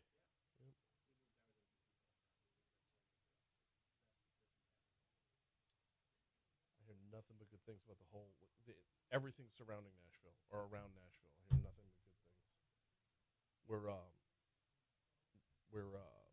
Dave Ramsey affiliate, and I talk with his team all the time. So that whole campus. Yeah, ridiculous. Meanwhile, Nashville's turned into this hub for stand-up comedy.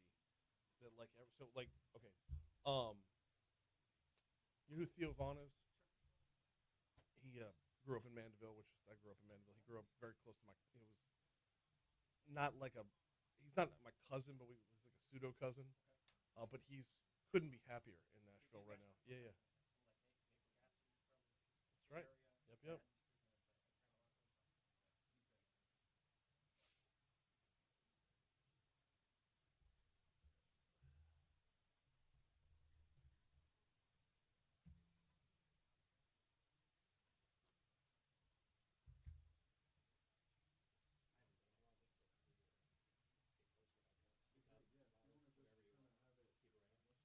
Yeah.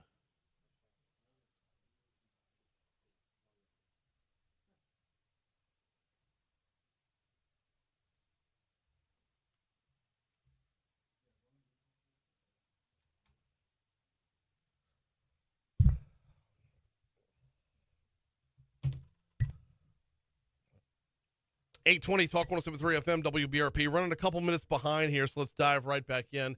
Out at the legislative session right now, the special session on tax reform, one of the items that you can find is HB 22. It was written by State Representative Roger Wilder, who I will reach out to him after the show today to make sure we get him on here because Roger's a regular on the show, good friend of the show. Although I think Roger and I are going to be on different sides of this one. HB 22 increases the tax on net gaming proceeds from electronic sports wagering on websites and mobile applications. Joining us now to talk about this from the Sports Betting Alliance, Scott Ward. Scott, welcome. How are you, man? Thank you. I'm great. Happy to be here. Glad to have you on here, although I hate that we have to have this conversation because sports betting, legal sports betting in Louisiana was introduced just a couple short years ago, and I've taken to it like a duck to water. $5 bets at a time. I'm not like throwing around any major cash here, but as far as an entertainment outlet is concerned, I've thoroughly enjoyed it. I've seen the impact it's had at the casinos here in Baton Rouge with building out sports books over at the Queen and L'Auberge, and then Bella Baton Rouge is supposed to be coming back online in short order as well. And the pairing of the mobile with the sports book, it's an added level of entertainment that sports fans have. And now this is definitely going to shake that up, if not ruin it. Give us your take on HB 22. Well, like you said, we've been operational in the state for 2.5 years. Mm-hmm. You know, it was voted on by the voters in a referendum in 2020. So lots of support. It's been very successful in the state. $58 million in tax revenue in the last 12 months. Jobs, because we partner with the local casinos. So the casinos are sharing in that revenue from mobile as well as retail. Advertising, I know a lot of radio stations, newspapers have gotten advertising. Maybe some of your listeners are not super happy about that, but that creates jobs as well. It does pay for jobs at newspapers, radio stations all over the place. But so it's been very successful in the state. But now, unfortunately, this bill would increase the tax on sports betting by 300% or more. Right. And that's sort of unprecedented. These businesses come into the state and they operate based on specific economic models. Businesses crave certainty. That's an old adage, right? Mm-hmm. And so if you're going to triple or quadruple our tax rate, that is going to have an effect. Yes. Okay, so when it comes to tripling or so moving it from 15% tax up to a 51% tax, doing this overnight, how would the sports books end up paying for this? Would it affect, like, in a business world, every tax on a business ends up trickling itself back down to the consumer. So what would that look like from our standpoint, from a user's standpoint? Absolutely. So, the tax is paid by the companies. It's not paid by the consumer. And I think that's something that a lot of people are confused by because they think, oh, it's no big deal. Out-of-state companies, they can pay this higher tax.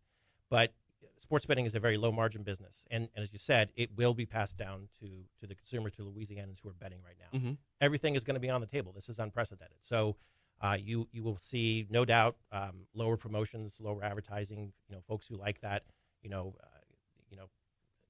double up your parlay or whatever it is. Those things will go away. Advertising will go away. Again, maybe some people will be happy about that, but that pays for jobs. You will likely see worse odds. That minus 110 will become something else. And then, in other states that have not done this, but they've done something similar. Ohio doubled their tax rate from 10 to 20%, and we're talking about twice that amount. But in Ohio, several sports books who had been doing deals to come into the state pulled out. Others who were sort of in the state stopped operating in a meaningful way. That's happened in New York, which, by the way, is at 51%. That's where this number's coming from. Okay. It's 51%. I don't know if there's a lot of ways that Louisiana follows New York's lead, but not often. This would be one of them. No, it's not often that we look to follow New York's lead. Exactly. And it's not often that you find a business that can absorb that kind of hit, that cost of doing business. And when I look, you mentioned like a minus 110 odds. Like for those who don't participate in the online gaming, what that means is if you're making, let's say, a $10 bet, you're going to get what, $9 and change on top of the bet. Like you're not getting even money. Now that 110, if you jump up to a 50% tax, would that go up to like a minus 175 for what would be a normal bet?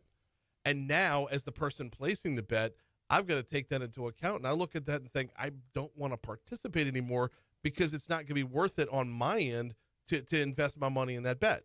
Well, and here's the real problem with that. I represent DraftKings, FanDuel, BetMGM, and Fanatics. There's lots of other sports books that are operating here in the state. Mm-hmm. They compete for the consumer here in the state, but the reason I'm able to represent them all on the government affairs side is because we know that our biggest competition isn't each other. It's the illegal sports books, the offshore folks who are operating in the state, are not regulated, and do not pay taxes. So if you, as a reasonable bettor who looks at the lines, says, well, I can get a better deal offshore because those guys don't pay taxes in the state of Louisiana, that's where you're going to go.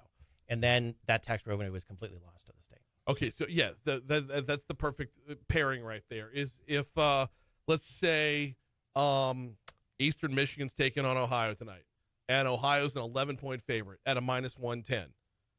If I'm looking at that line versus an offshore account, if we're to see a 51% tax on this, that 110, if that goes up to like a 160, 170, I'm going to look at my offshore account. I'm going to I'm not going to name any offshore sites, but not that I know any. But I'm going to look at that and say I'm still getting the -110 if I'm doing this off the books. If I'm doing this illegally, I'm still going to get the better odds here. And at which point, Louisiana, instead of gaining 51%, loses 15%. That's right. Well, and that offshore book is going to give you promotions and all sorts of things that we're just not going to be able to do in the regulated market. I'm doing my level best to avoid the promotions, man. It's you just keep adding legs to parlays, Haldane. No. We got Scott Warden with us. He's from the Sports Betting Alliance. What kind of feedback have you heard? Have you been able to talk with members of the state legislature about this? So we only heard about this just a few days ago, but in the last 24 hours, we've put 6,000 emails. You mentioned you got an email from both FanDuel and DraftKings, and yes, it's the same wording on both. So good to know that you're representing both. So they just copied and pasted for you. They work together on this. Yep. But more than 6,000 emails from folks like you who are sports bettors here in the state into the legislature just in the last 24 hours. And so we hope that is making a difference, that they're hearing from their constituents that say, hey, this does have an effect on me. Please don't do this. Is there 15% up to 51% is rather egregious. Is there a sense that this was like just an initial offering and they're going to come down to a better number? I'm not sure, and I don't have that information. Any tax increase is going to have an effect. Oh, of course. And I don't want to suggest that we can't be reasonable, but any tax increase above the 15, like I said, there are contracts in place with the casinos. There's economic models in place that the sports books are operating under right now. So any increase is going to have a negative effect on consumers. But certainly 51, I assume it was picked because of New York. It's the highest one out there. To quadruple the tax rate is sort of something I've never heard of before. When we saw New York happen, but New York started at that, though, didn't they? They didn't jump up. They didn't have like an introductory period where you got to, everybody got to download their apps and take advantage of them and enjoy the entertainment that goes along with it, only to have it have the rug pulled out from under you. That's right. So New York did an RFP process where some of the books, not my clients, but some of the books bid and chose that tax rate because they were told that that's the one you had to pick or you probably wouldn't get the license. The other difference in New York is that we don't operate through casinos in New York, or it's a direct license from the state. We operate through it. The casinos here in Louisiana actually own the license, and then we partner with them to do it. So that's an added cost for us here that you don't have in New York. But that 51% was chosen by the folks because that's what they were told they had to do. Even when we entered the market, we knew it would not be profitable. But it's a huge market, and you need to be there. Since they've been up and running, 9 books started. 5 of them have either withdrawn or seriously cut back their operations in the state. So it's just not sustainable. And you've heard, the publicly traded companies talk about that in their earnings calls, that it's not a sustainable market. Something needs to change. So of 9 of them, 5 either withdrew or scaled back. Correct. So that's a pretty rough batting average when you look at success or lack thereof. We got about a minute and a half left. What's the call to action here? What are you looking for from folks right now? So go to SBA Louisiana, SBA, those letters Louisiana spelled out, SBALouisiana.org, and you can find more information. You can also email your legislator, your state legislator here in Louisiana. Let them know don't increase sports betting taxes by 300%. Simple as that. He is Scott Ward with the Sports Betting Alliance. Yeah, it's HB 22. Roger Wilder's the one who put it out there. As there's a number of moving pieces as to where, if we want to scale back income tax in the state of Louisiana, they're looking to offset that number in a number of different places.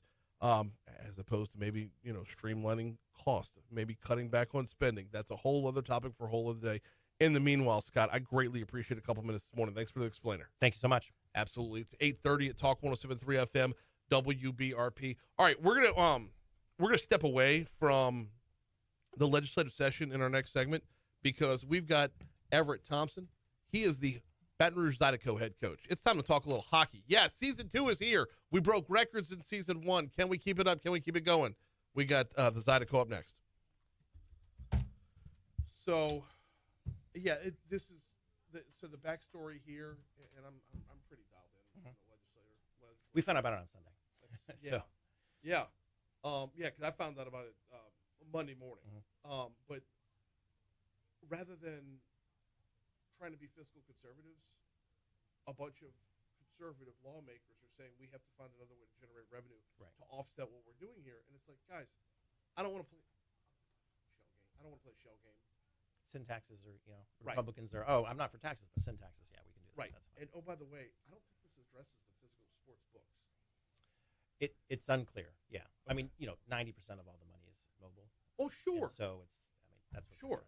But my thing is, like, offshore is not the only avenue here. If it doesn't affect the sports book itself, then what's going to stop me from going into Queen, where they have the DraftKings sports book right there? I mean, it just and then the ESPN bets over at L'Auberge. You're gonna lose the 15. The whole point is you're gonna lose the 15% you're getting. Right. You're not. It's not. And to be clear, we're not attacking Wilder at all. I assume he doesn't. Understand. He doesn't understand this at all. Exactly. Yeah. Exactly. So he probably doesn't understand it. Oh, here's a way to do it. Syntax. But you're right. It's not like you can say, well, we're going to quadruple it 15 times 4, 58 million times 4. We're going to get $200 million. No, you're not. You're going to get far less than that, right? Because you're going to cut into the profit. And then this isn't the only one. Yeah. There's a few dozen great tax credits that are out there that are going to go. They're about to destroy the movie industry here. Yeah, with the tax credit by getting rid of the film tax credit. Right. And there's a lot of movies being filmed. A lot of TV. I know. And they all are going to be filmed in Georgia and Canada.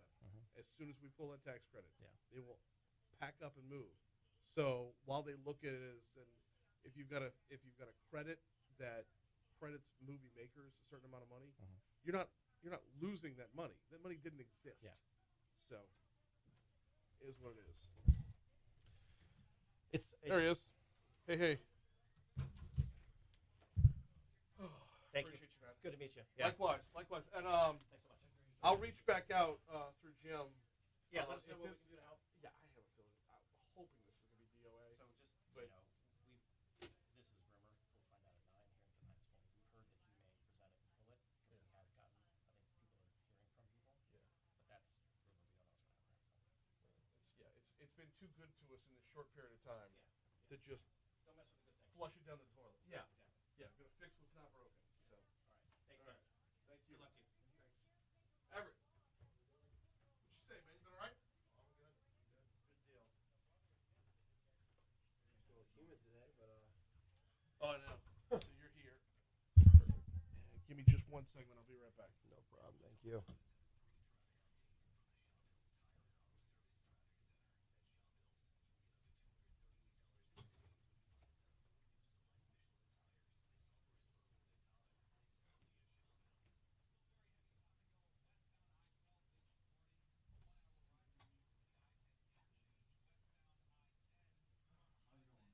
Good.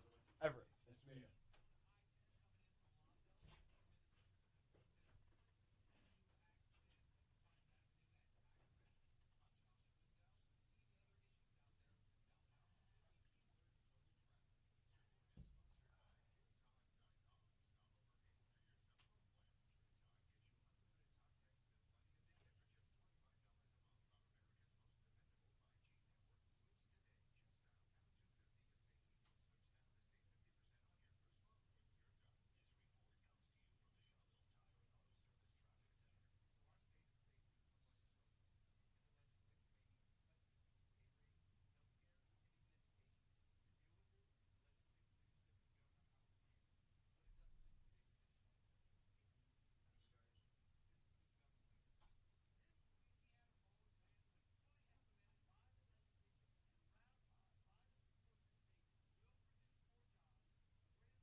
It's gonna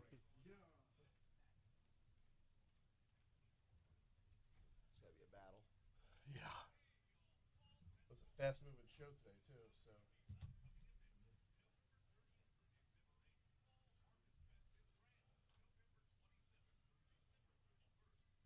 Yeah, I hear you. I gotta get from here. Then I gotta cut some guys, unfortunately. And then, Oh, no.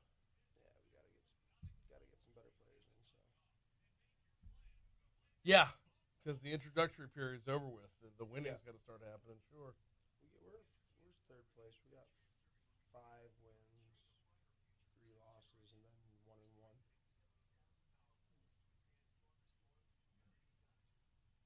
They do a 3-point system in our league, so it's a little different.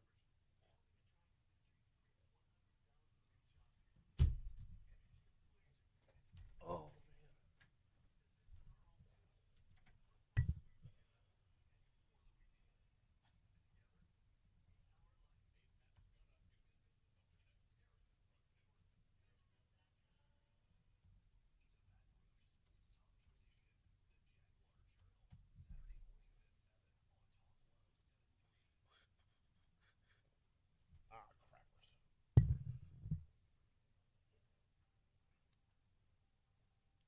all right, time to dig in on that forecast real quick. Here's what we got going on today. There's rain going to be happening throughout the day today. You might actually be experiencing it right now because there's a 70% chance of rain. Really kicking in like about 10 o'clock, 11 o'clock this morning throughout the lunch hour, and then a break in the early afternoon hours, and then maybe a little return to the showers around afternoon drive, but that's going to be a lot lighter. Lazy rain, no real thunder and lightning that's looking like it's projected. And it does look like today's rain is going to cool things off moving forward. We've got a high today of 80 degrees, overnight low of 58. Tomorrow, we're going to top out at just 73 degrees with an overnight low of 47. Getting back up to 73 on Friday, 76 on Saturday. Then it's back up to 81 on Sunday. And then literally rinse, repeat. Rain to start off next week, which will knock the temperatures back down again. In fact, I'm looking all the way ahead to Thursday the 21st, a week before Thanksgiving. We're looking at a high. As of right now, I'm sure this is going to go up, but right now we're looking at a high of just 58 degrees on that day. Right now, like we said, some showers in the area, 75 in downtown Baton Rouge.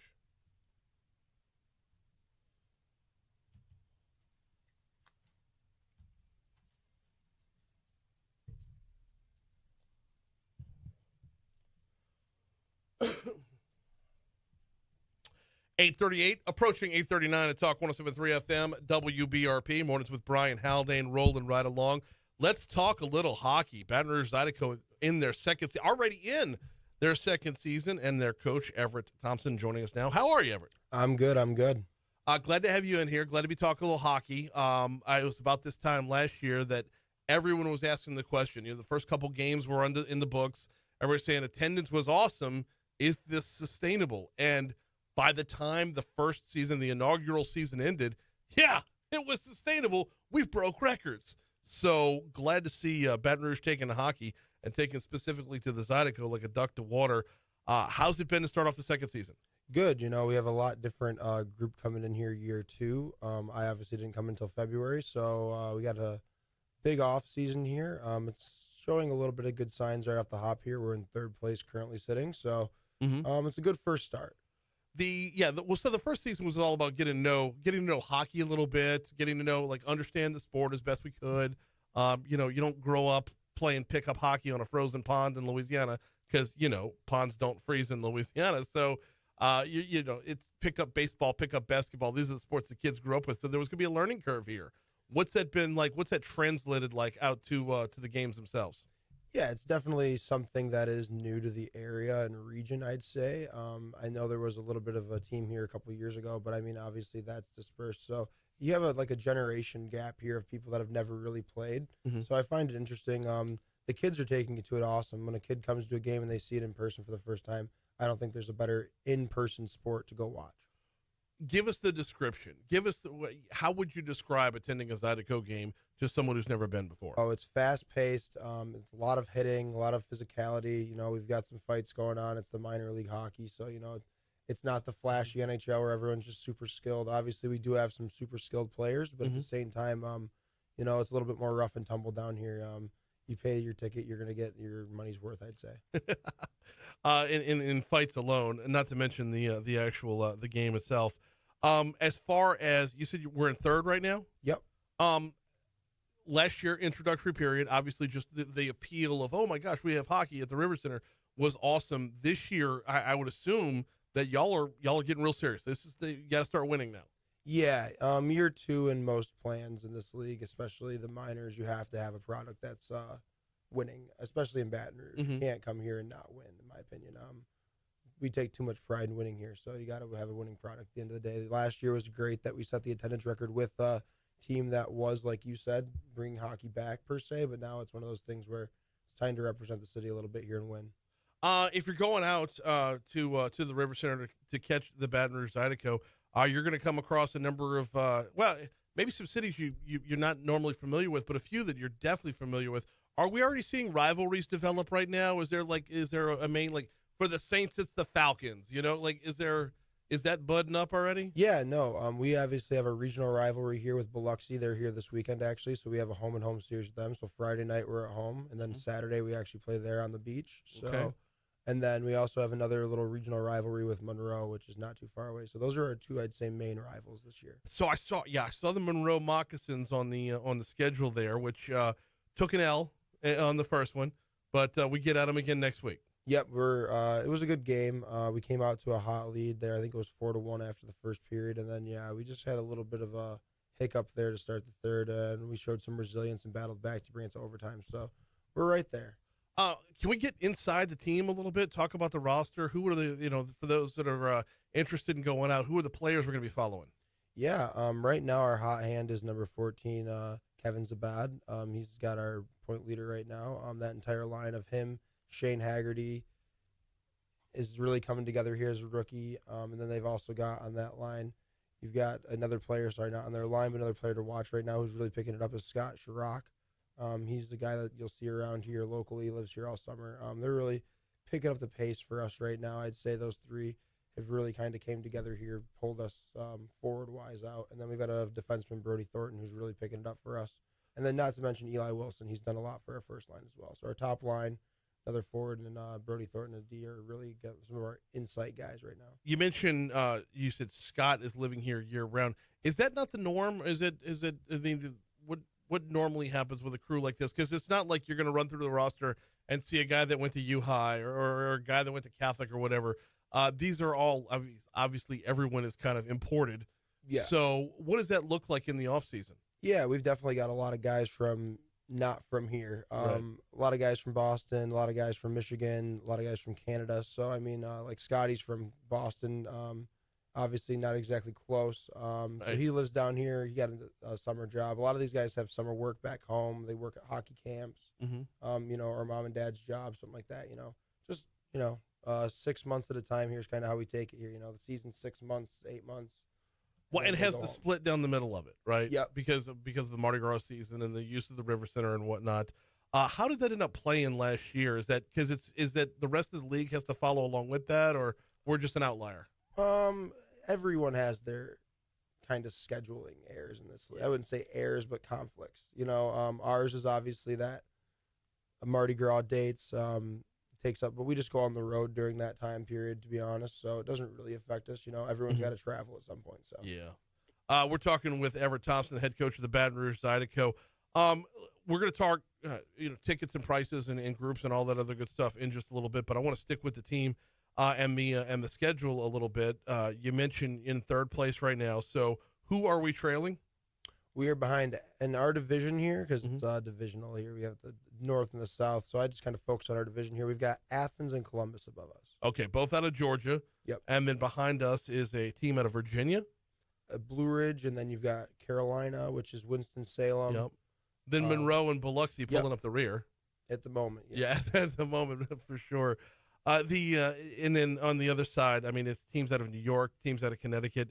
I would imagine a league of this level, a league of this size, when it comes to travel costs and things like that, the design is to stay within a certain region. Yeah, for the most part, we will see some teams from New York come in here. We'll see some Michigan teams come in. We saw a team from Illinois last week come in. So we will get some traveling under our belt, but it's one of those things where we do typically try to stick regionally. Yeah, I would imagine so. It's the world of minor league sports is like that. It's a constant numbers crunching to make sure you're pulling it off, which brings us around to the need for folks to come out. I mean, number one, great entertainment. Number two, great hockey. Number three, you're going to watch fights. That's awesome. So what are we looking at as far as goals for attendance for year two for the Zydeco? I'd say they're similar to last year. Obviously, you want to show some growth, right? I think that goes along with having a better team, hopefully. I think having a better team, like I said, winning kind of culturally fits with this area more than anything. So I think if we get a team that can really put together some wins here, like I said, get the people something to root for. Obviously football didn't go this well this year, so hopefully we can kind of pick up where they left off. Last Saturday just was terrible. That being said, though, there's something to be said for being out and about in the community, and the Zydeco have really taken, as much as Baton Rouge has taken to the Zydeco, Zydeco has taken to Baton Rouge. Yeah, we got a lot of, like I said, we have a lot of pride in this community here. Not a lot of our guys are from here, obviously, so it's one of those things where the more they get into the community, the more they have a feel for it as well. So it's a give and take. We want to give right back to the guys that are giving to us. And Baton Rouge has traditionally been a place where if you love Baton Rouge loves you back. South Louisiana in general, I think the best example of this across the board was Jameis Winston in New Orleans. Didn't put up the best numbers, but he just fell in love with the city and was adopted by the city. Joe Burrow here in Baton Rouge would be another great example where he did put up ridiculous numbers, but really adopted us the same way we adopted him. And the same is true of the Zydeco. I see y'all out and about all the time, whether it be at Live After 5 or other events like that. It's a great way to put your best foot forward. Yeah, no, like I said, this community supports us a ton, and we just want to give back to it as it gives to us. All right, let's talk about tickets. Let's talk about groups. Let's talk about, just getting out to the games. Where do folks need to go for tickets, and how affordable is this? brzydeco.com is where you can find tickets at. And tickets start at $10, and I know group rates go even lower than that if you give us a call at our office anytime between 8 and 4 p.m. and someone's there. And if you call anytime after that, someone will definitely give you a ring within 20 minutes or so. Like I said, it's kind of a small operation per se in our front office, which is nice, though. At the same time, you'll get to meet. If you make a phone call to someone, you're talking to a real person. Yeah. And like I said, it's you can find tickets for as low as $10, and for group rates, they do go cheaper. I know that. I believe our most expensive ticket's $25.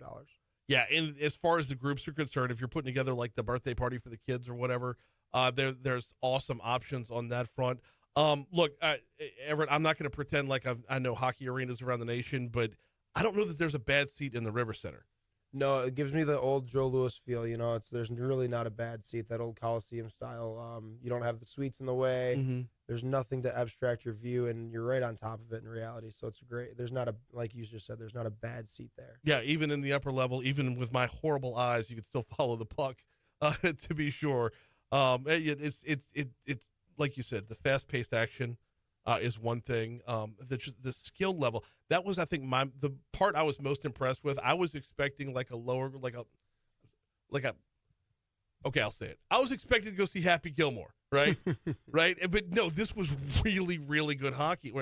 My point of reference is minimal. I know what I saw at the River Center versus what I've seen on Sports Center. You guys know what you're doing. This level shocks people. Pro hockey's pro hockey. It's one of those things where if you're at this level, it's really not that far away from the top. It's just it's circumstantial for some guys. So it's one of those things where we do have a really good group of guys who are really talented, really skilled, and we also have some physicality. Like I said, we got some guys that can really chuck them. So it's one of those things that you have a team that really plays for each other, has skill and the will, and that's an exciting thing to come watch. And they're showing wins to start things off for season 2 for the Baton Rouge Zydeco. It said BR Zydeco or brprohockey.com, brzydeco.com. Yep. We'll get you to the same spot right there. He is Everette Thompson, head coach of the Zydeco. I appreciate a couple minutes this morning. Thank you. Thank you. Coming up on 850 at Talk 107.3 FM, WBRP. We're going to check your money now one more time. We're going to check traffic one more time. Come back, close it out. We've got the outside in, stepping outside of East Baton Rouge Parish for headlines in the surrounding area. That's next on Talk 107.3. Awesome. Thanks, man. Appreciate you, man. Appreciate Thank you. Yeah, let's keep it going with the attendance. I love it. It's we got to get a little bit more there. I think we keep getting like last week was tough. You got Bama. Everyone was kind of into that for the weekend. I figured that was going to be a thing. That's why we played Thursday, Friday, but even then Well, but you're fighting against high school football more than anything right now. LSU is going to be LSU, yeah. Friday Night Lights. Right. So as we move into playoff time, those numbers will dwindle and pivot over towards y'all. Yeah. No doubt. Yeah, I think that's when last year picked up too. Was right after November-ish, right around this time was when it picked up attendance-wise, and then it goes that way until about December. It looks like it'll be. So. Yeah. I mean, I've only been out twice. Have you been this year yet? No. Oh, we gotta come watch. Yeah, I know. I have 4 jobs and I'm a father of 3. So. Oh, I hear you. But the birthday party thing, I would really want to push that for y'all because my son's in 3rd grade, and like his friends that just I know one kid has had the birthday party out there before. It wasn't one of James's friends, but you see the pictures on Facebook, and all the kids are just so into it, and they're young enough to where they don't know what sport they're embedded in yet. They've got no clue. So you can indoctrinate them right into it. They think it's the highest level. It's got the same feel. You walk into the River Center, you have no idea what you're about to go watch. It's right. The NHL. Well, and I had no clue either. I really that was what impressed me the most was the skill level is just off the friggin' charts. Yeah, it's real hockey. Like these guys are putting in some system work. We're watching film. It's not just show up and put the beer down, fellas. Put the Labatt's away. Coach is here now. All good. But thanks, fellas. Yeah, I got to get up there. Is Michelle still want to do something? I think so. I'll swing over there. For Eagle? Yeah. Well, they're Condon's live right now. The morning show is live right now. Scott Robb is a Detroit guy. He knows hockey inside out. Yeah. So just pop on in. They might be done with their show because theirs ends at 9 as well. It might just be music, but pop in. Thank you.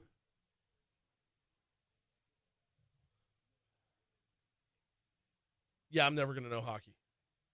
I don't have I enjoy the hell out of it, but I don't know what I'm looking at.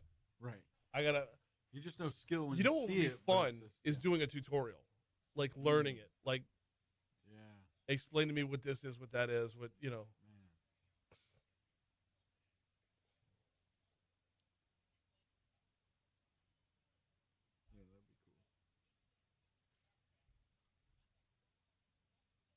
I know it's like myself, like I'm like, dang man, why have I not gotten out to a game? I really I mean, I know life is just life, but I believe we have tickets to give away. If you want to go out, let me know. I do. I'll go get For you real. some. Yeah, serious. Absolutely.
856 Talk 107.3 FM, WBRP, Mornings with Brian Haldane, rolling right along. My apologies once again.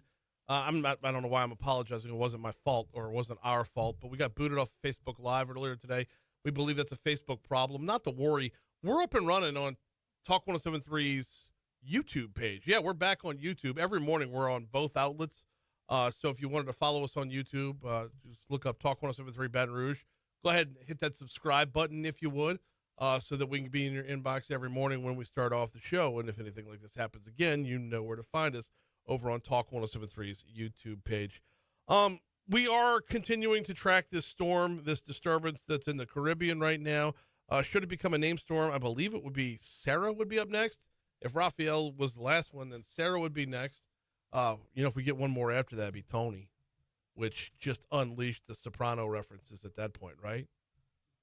Right? I know we're not going to get there, but if we did, oh my goodness gracious, it would just be soundbite after soundbite. Tone. Anyway, as far as whether or not Sarah's going to be a problem for us, most of the models right now are showing this thing going from the Caribbean, hooking over the Yucatan Peninsula, and then basically hanging a hard right to head back towards Florida before heading out into the Atlantic. So as of right now, no would be the answer as to whether or not it would be a problem for us. But with this much projected movement, I would be hard-pressed to believe any model that's out there right now. I would only believe as much to know that it's going to become a named storm. It's going to become Sarah, and we'll continue to follow it throughout the week into the weekend as it grows. All right, outside in, let's go.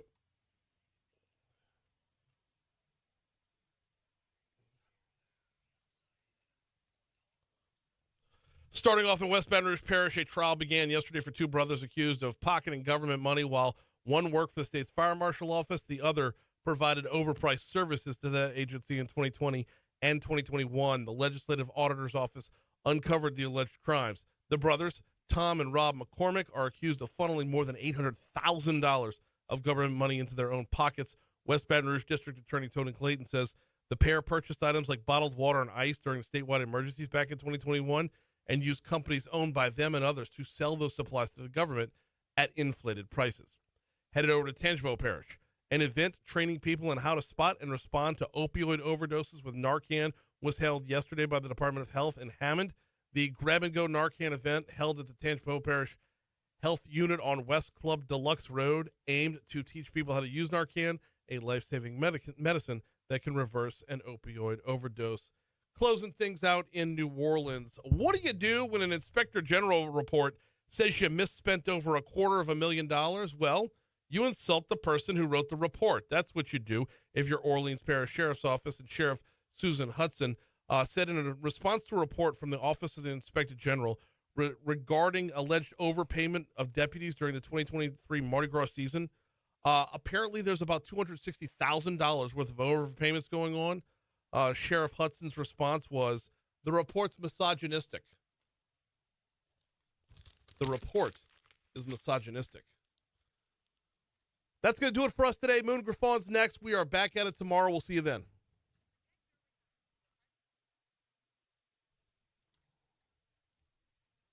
Good show today. All right, y'all. We'll see y'all tomorrow. Hopefully be back up on both platforms.